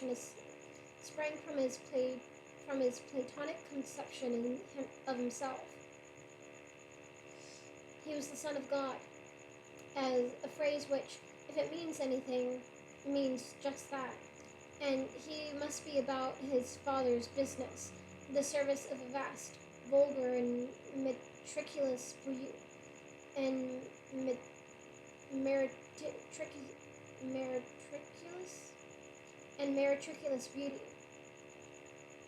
So he invented just the sort of Jay Gatsby that a 17-year-old boy would be likely to invent, and to this conception he was faithful to the end. For over a year he had been beating his way along the south shore of Lake Superior as a clam digger and a salmon fisher, or any other capacity that brought him food and a bed. His brown, hardened body lived just naturally through half-fierce. Yeah, his brown, hardened body. Yeah, his brown, hardening body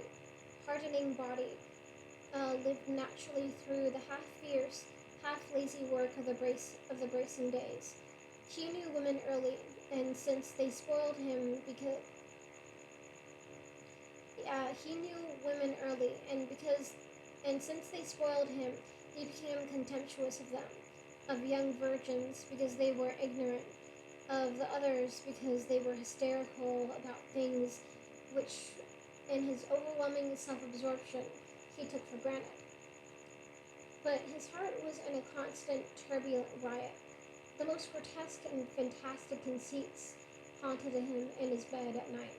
A universe of ineffable gaudiness spun itself out in his brain, while the clock ticked on the washstand and the moon soaked with wet light his tangled clothes upon the floor.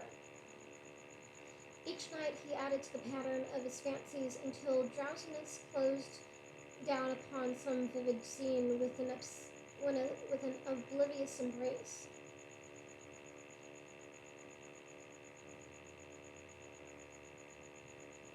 For a while, these reveries provided an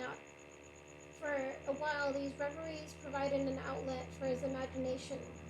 They were a satisfactory. They were a sex.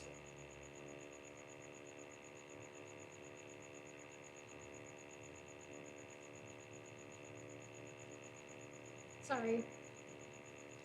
Uh,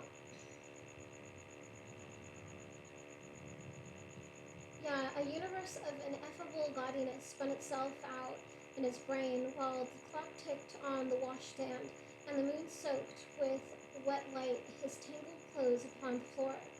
Each night he added to the pattern of his fancies until drowsiness closed down upon some vivid dream with an oblivious embrace. For a while, these reveries provided an outlet for his imagination. They were a satisfactory hint of the unreality of reality, a promise that the rock of the world was founded securely on a fairy's wing.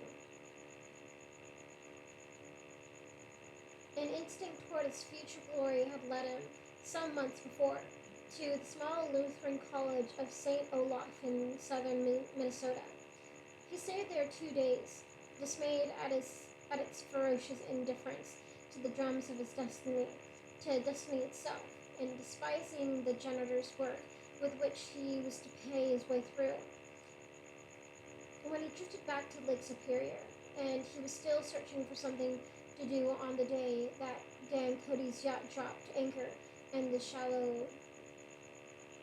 Yeah, then he drifted back to Lake Superior, and he was still searching for something to do on the day that Dan Cody's yacht dropped anchor in the shallows along the shore. Cody was 50 years old then, a product of the Nevada silver fields of the Yukon, of every rush for metal since 75.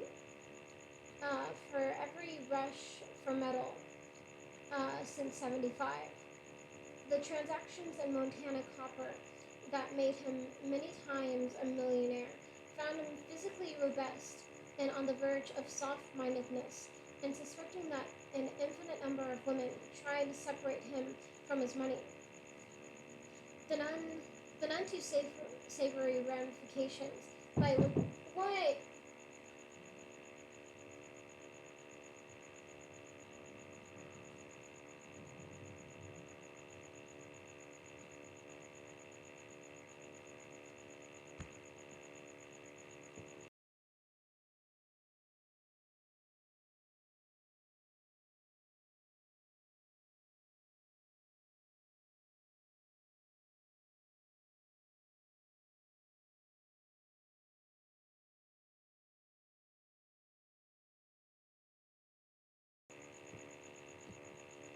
Okay.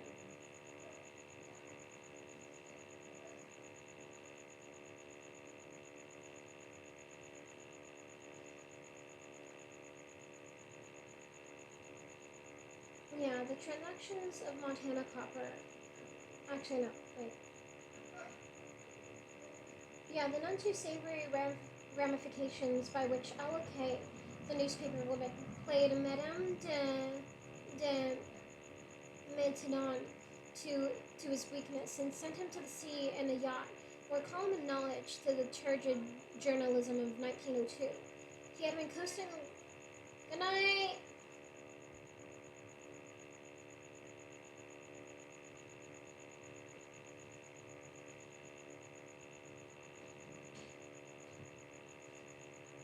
Okay. Yeah, he had been coasting along.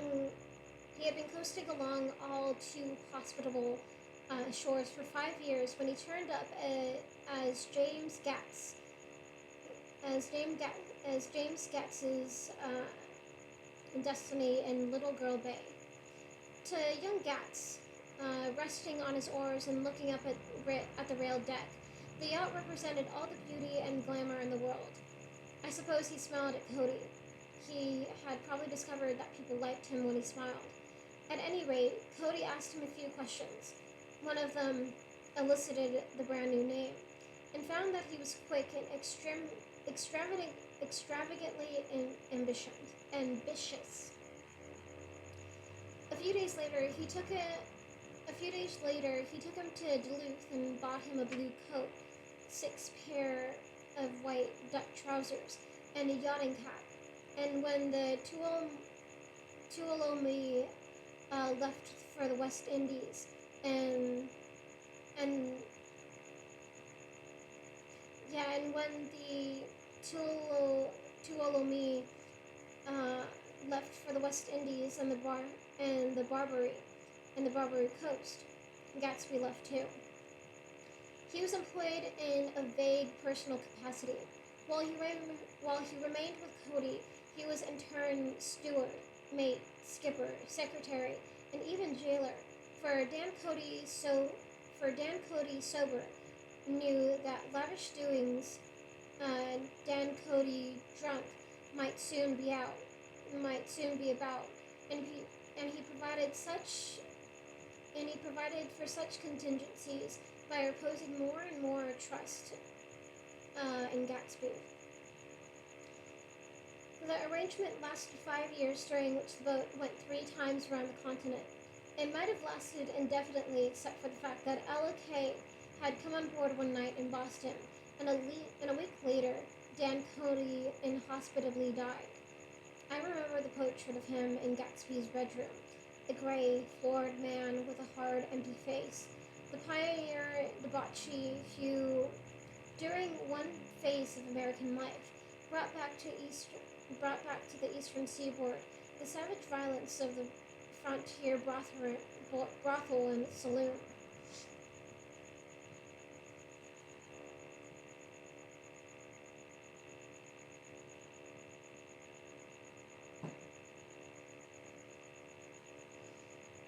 Yeah. It was directly due to Cody that Gatsby drank so little. Sometimes in the course of gay parties, women used to rub champagne into his hair.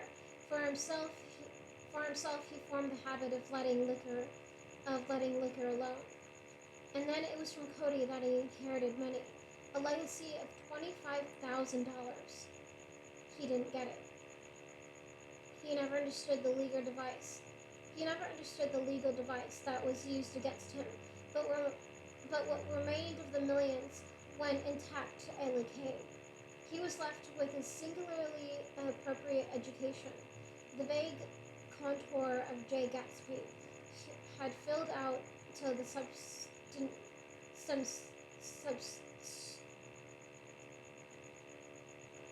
substantially fuck.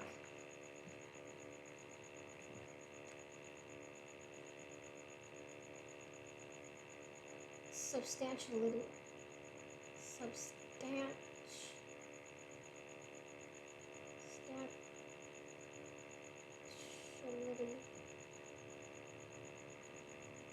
Okay, time for you to work. Come on.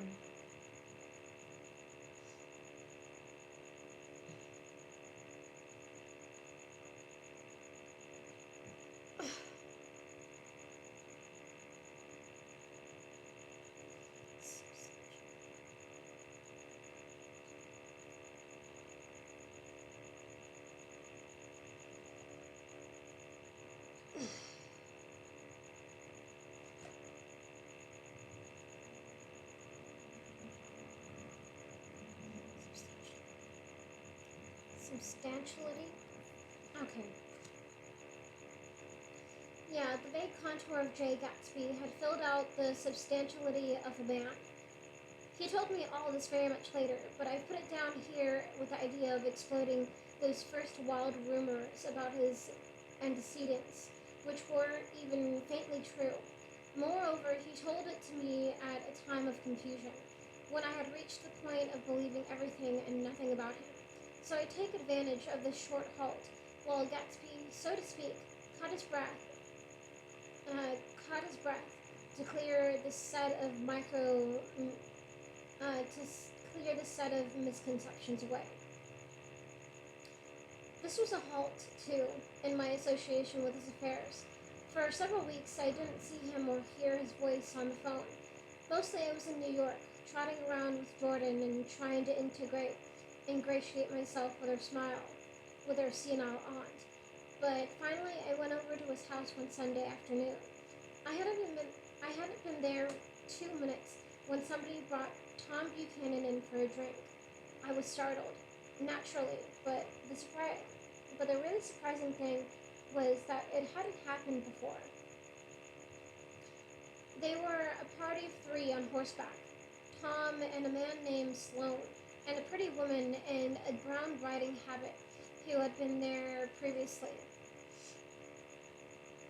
"I'm delighted to see you," said Gatsby, standing on his porch. "I'm delighted that you dropped in," as though they cared. "Sit right down. Have a cigarette or a cigar." He walked around the room quickly, ringing bells. "I'll have something to drink for you in just a minute." He was profoundly affected by the fact that Tom was there, but he would be uneasy anyhow until he had given them something, realizing that in a vague way that it was all they came for. Mr. Sloane wanted nothing. A lemonade? No thanks. A little champagne? Nothing at all. Thanks, I'm sorry. "Did you have a nice ride?" "Very good roads around here." "I suppose the automobiles—" "Yeah." Moved by an irresistible impulse, Gatsby turned to Tom, who had accepted the introduction as a stranger.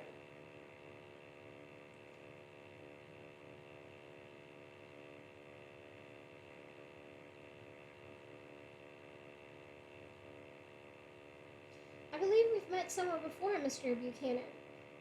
"Oh, yes," said Tom, gruffly polite, but obviously not remembering. "So we did. I remember very well. About 2 weeks ago." "Yeah, that's right. You were with Nick here."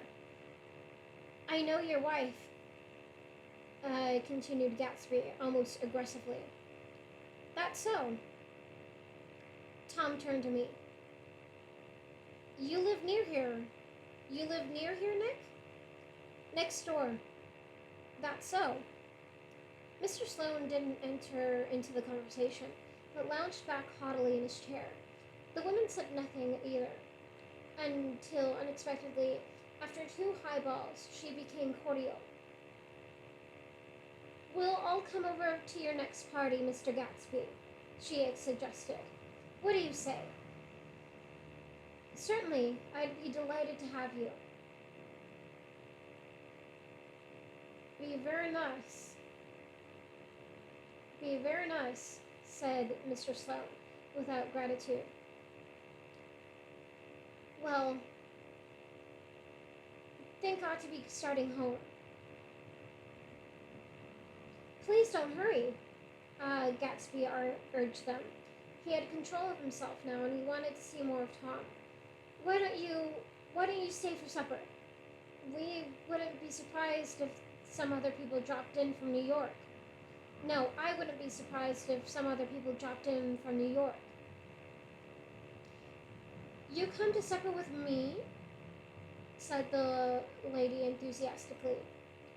"Both of you." This included me.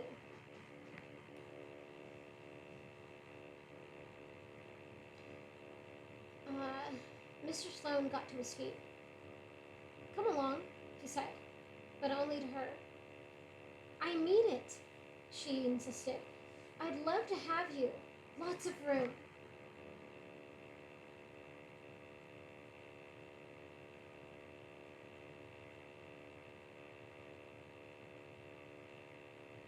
Oh, wait.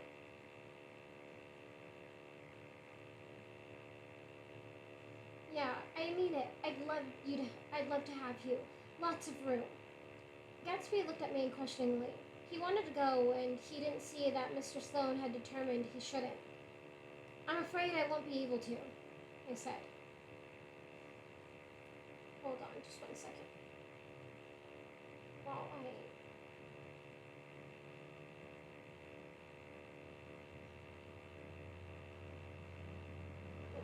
Oh, no.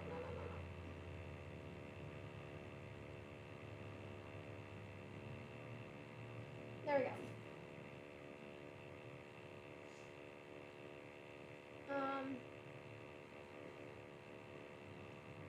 I'm afraid I won't be able to, I said. Well, you come, she urged, concentrating on Gatsby. Mr. Sloane murmured something close to her ear. We won't be late if we start now, she insisted aloud. I haven't got a horse, said Gatsby. I used to ride in the army, but I've never bought a horse. I'll follow you in my car. Excuse me for just a minute. The rest of us walked out of the porch where Sloane and the lady began an impassioned conversation on the side. My God, I believe the man's coming, said Tom. Doesn't he know she doesn't want him? She says she does want him. She has a big dinner party and he won't know a soul there. He frowned. I wonder where in the devil he met Daisy. By God, I may be old-fashioned with my ideas, but women run around too much these days to suit me. They meet all kinds of crazy fish. Fucking shut up, Tom. Suddenly, Mr. Sloane and the lady walked down the steps and mounted their horses. Come on, said Mr. Sloane to Tom. We're late. We've got to go. And then to me. Tell him we couldn't wait, will you? Tom and I shook hands. The rest of us exchanged a cool nod, and they trotted quickly down the drive, disappearing.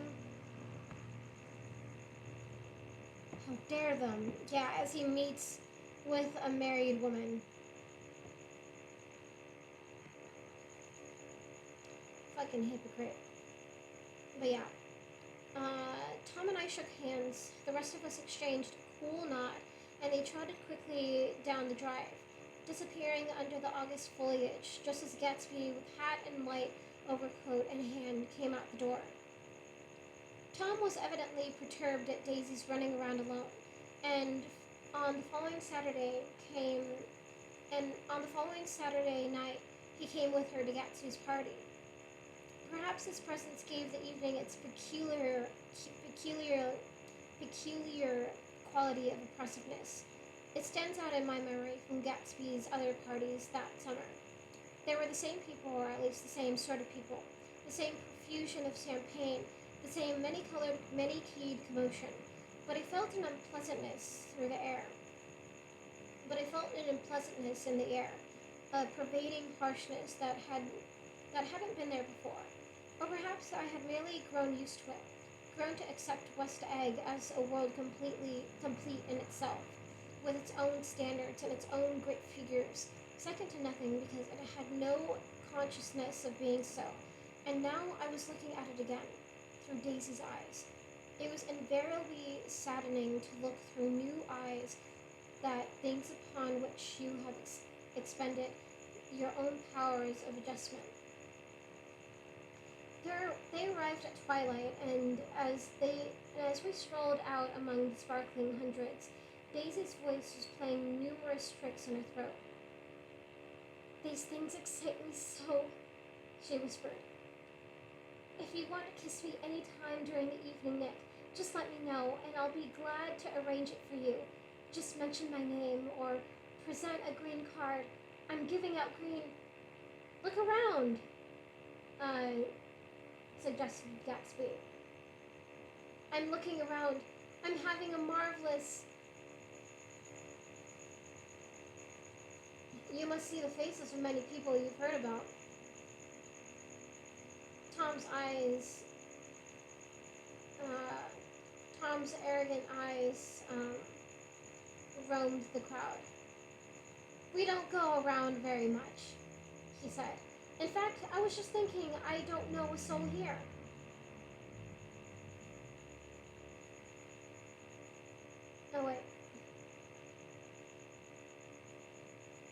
Oh wait, no, I read that wrong. Yeah, I'm looking around. I'm having a marvelous... You must see the faces of many people you've heard about. Tom's arrogant eyes roamed the crowd. We don't go around very much, he said. In fact, I was just thinking I don't know a soul here. Perhaps you know that lady. Gatsby indicated a gorgeous, scarcely human orchid of a human orchid of a woman who sat in a state under a white plum tree. Tom and Daisy stared, with a peculiarly unreal feeling that accompanies the recognition of a hitherto ghostly celebrity of the movies. "She's lovely," said Daisy.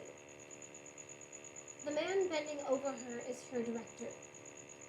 He took them ceremoniously from group to group. "Mrs. Buchanan and Mr. Buchanan." And after an instant's hesitation, he added, "The polo player." "Oh no," objected Tom quickly.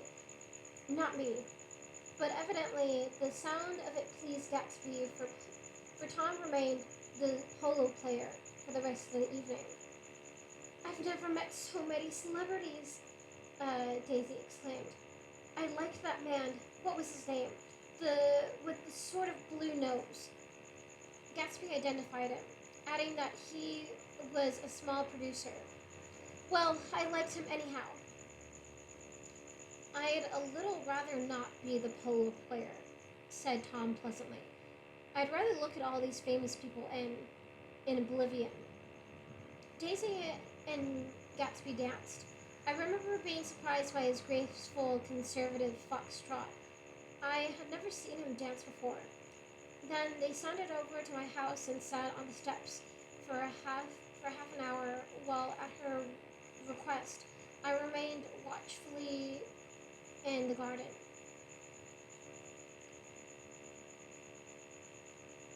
Hold on, let me start that over again because I wasn't paying attention.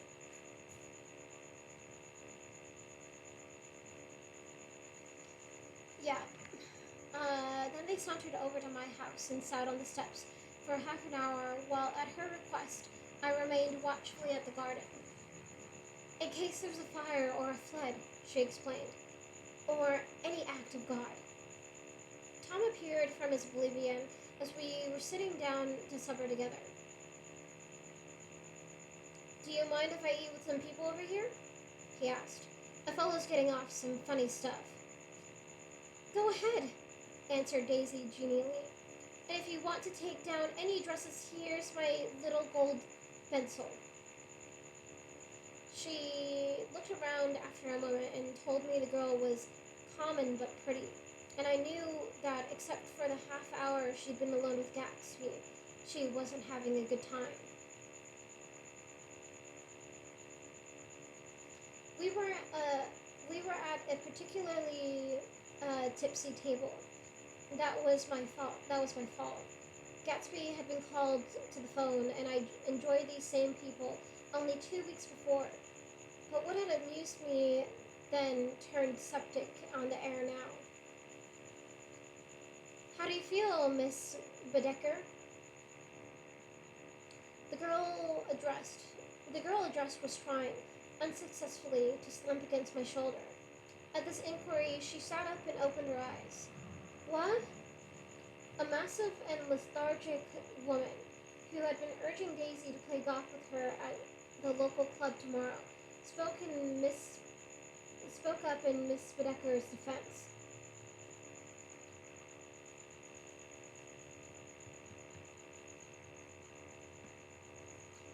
"Oh, she's all right now. When she's had 5 or 6 cocktails, she always starts screaming like that. I tell her she ought to leave it alone." I do leave it alone, affirmed the accused hollowly. "I heard you yelling, so I said to Doc Savette here, 'There's somebody that needs your help, Doc.' She's much obliged, I'm sure," said another friend without gratitude. But you got her dress all wet when you stuck her head in the pool." "Anything I hate is to get my head stuck in a pool," mumbled Miss Bedecker. "They almost drowned me once over in Jersey." "Then you ought to leave it alone," countered Dr. Savette. "Speak for yourself," cried Miss Bedecker violently. "Your hands shake. I wouldn't let you operate on me." It was like that. Almost the last thing I remember was standing with Daisy and watching the moving picture directly and a star. They were still under the white plum tree, and their faces were touching except for a pale, thin ray of moonlight between. It occurred to me that he had been very slowly bending toward her all evening to attain this proximity, and even while I watched him stoop one ultimate degree and kiss her at the cheek. "I like her," said Daisy. "I think she's lovely." But the arrest offended her, and inarguably because it wasn't a gesture, but an emotion. She was appalled by West Egg, this unprecedented place that Broadway had begotten upon a Long Island fishing village, appalled by its raw vigor that chafed under the old euphemisms, and by the too obtrusive fate that herded its inhabitants along a shortcut of nothing to nothing, from nothing to nothing. She saw something awful in the very simplicity she failed to understand. I sat on the front steps with them while they waited for their car. It was dark in front. Only the bright door sent 10 square feet of light volleying out into the soft black morning. Sometimes a shadow moved against a dressing room blind above, gave way to another shadow, an indefinite procession of shadows, who rose and powdered in an invisible glass. "Who is this Gatsby, anyhow?" demanded Tom. Some big bootlegger?" "Where'd you hear that?" I inquired. "I didn't hear it. I imagined it. A lot of these newly rich people are just big bootleggers, you know." "Not Gatsby," I said shortly. He was silent for a moment. The pebbles of the drive crushed under his feet. "Well, he certainly must have strained himself to get this menagerie together." A breeze stirred the gray haze of Daisy's fur collar. "At least they're more interesting than the people we know," she said with an effort. "You didn't look so interested." "Well, I was." Tom laughed and turned to me. "Did you notice Daisy's face when that girl asked her to put her under a cold shower?" Daisy began to swing with the music in a husky rhythmic whisper, bringing out a meaning in each word that had never had. Hold on. Yeah, Daisy began to swing with the music in a husky rhythmic whisper, bringing out a meaning in each word that it had never had before and would never have again. When the melody rose, her voice broke up sweetly, following it in a way contralto voices have, and each change tipped out a little of her warm human magic upon the air.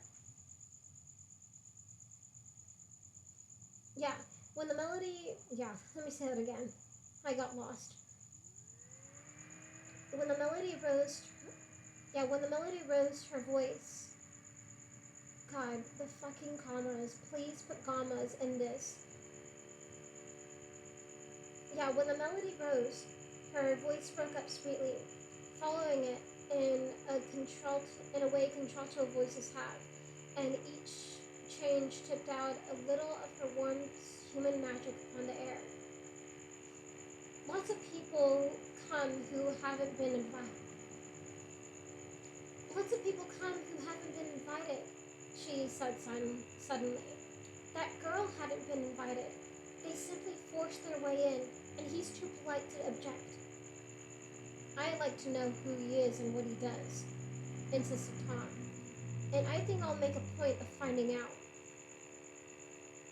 I can tell you right now, she answered. He owns some drugstores, a lot of drugstores. He built them himself. The dilatory, the dilatory limousine came rolling up the drive. Good night, Nick, said Daisy. Her glance left me and sought the light top. Her glance left me and sought the lighted top of the steps where, 3 o'clock in the morning, a neat, sad little waltz of that year was drifting out of the open door. After all, in the very casualness of Gatsby's party, there were romantic possibilities totally absent from her world. What was up in there in the song that seemed to be calling her back inside? What would happen now in the dim, incalculable hours? Perhaps some unbelievable guest would arrive, a person infinitely rare and to be marveled at, some authentically radiant young girl who, with one fresh glance at Gatsby, one moment of magical encounter, would blot out those 5 years of unwavering devotion. I stayed late that night. I stayed late that night. Gatsby asked me to wait until I was free, and I lingered in the garden until the inevitable swimming party had run up, chilled and exalted, from the black beach, until the lights were extinguished in the guest rooms overhead. When it came down the steps at last, the tan skin was drawn unusually tight on his face, and his eyes were bright and tired. She didn't like it, he said immediately. Of course she did. She didn't like it, he insisted. She didn't have a good time. He was silent, and I guessed that his unutterable depression. Yeah, and I guessed at his unutterable depression. I feel far away from her, he said. It's hard to make her understand. You mean about the dance? The dance? He dismissed all the dances he had given with a snap of his finger. Old sport. The dance is unimportant. He wanted nothing less of Daisy than that she should go to Tom and say, I never loved you. After she had obliterated 3 years with that sentence, they could decide upon the more practical measures being taken. One of them was that, after she was free, they would go back to Louisville and be married from her house. Just as if it were 5 years ago. And she doesn't understand, he said despairingly. She used to be able to understand. We'd sit for hours. He broke off and began to walk up and down a desolate path of fruit rinds and discarded favors and crushed flowers. I wouldn't ask too much of her, I ventured. You can't repeat the past. You can't repeat the past? He cried incredulously. Why, of course you can. That's another famous line. He looked around him wildly, as if the past were lurking here in the shadow of his house, just out of reach of his hand. I'm going to fix everything just the way it was before, he said, nodding determinedly. She'll see. He talked a lot about the past, and I gathered what he talked a lot about the past, and I gathered that he wanted to recover something, some idea of himself, perhaps, that had gone into loving Daisy. His life had been confused and disordered since then, but if he could once return to a certain starting place and go over it all slowly, he could find out what that thing was. One autumn, 5 years ago, they had been walking down the street when the leaves were falling, and they came to a place where there were no trees, and the sidewalk was white with moonlight. They stopped here and turned toward each other. Now it was cool. Now it was a cool night with a mysterious excitement in it. Now it was a cool night with that. Now it was a cool night with that mysterious excitement in it, which comes at the two changes of a year. The quiet lights in the houses were humming out into the darkness, and there was a stir and bustle among the stars. Out of the corner of his eye, Gatsby saw that the blocks of the sidewalk really formed a ladder and mounted to a secret place above the trees. He could climb to it if he climbed alone. And once there, he could suck on the path of life, gulp down the incomparable milk of wonder. His heart beat faster and faster as Daisy's white face came up to his own. He knew that when he kissed this girl and forever wed his unutterable visions to her perishable breath, his mind would never romp again like the mind of God. Yeah, let me say that again. He knew that when he kissed this girl and forever wed his unutterable visions to her perishable breath, his mind would never romp again like the mind of God. So he waited, listening for a moment longer to the tuning fork that had been struck upon a star. Then he kissed her. At his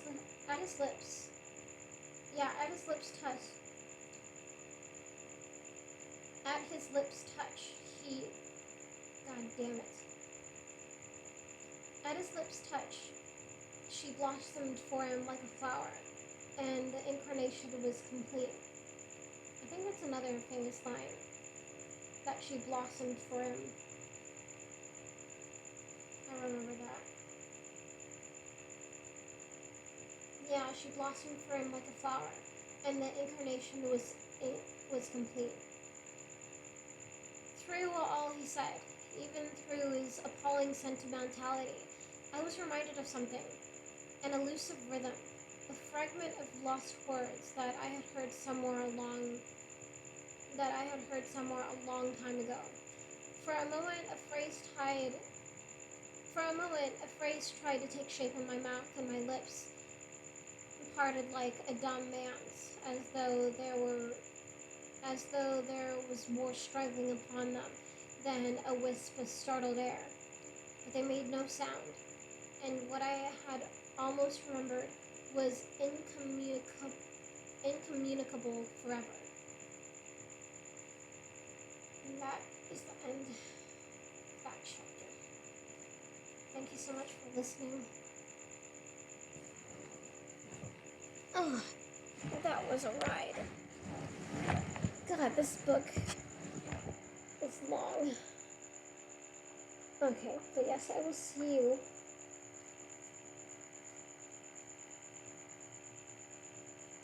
I will see you guys in the next video. Thank you. Bye-bye.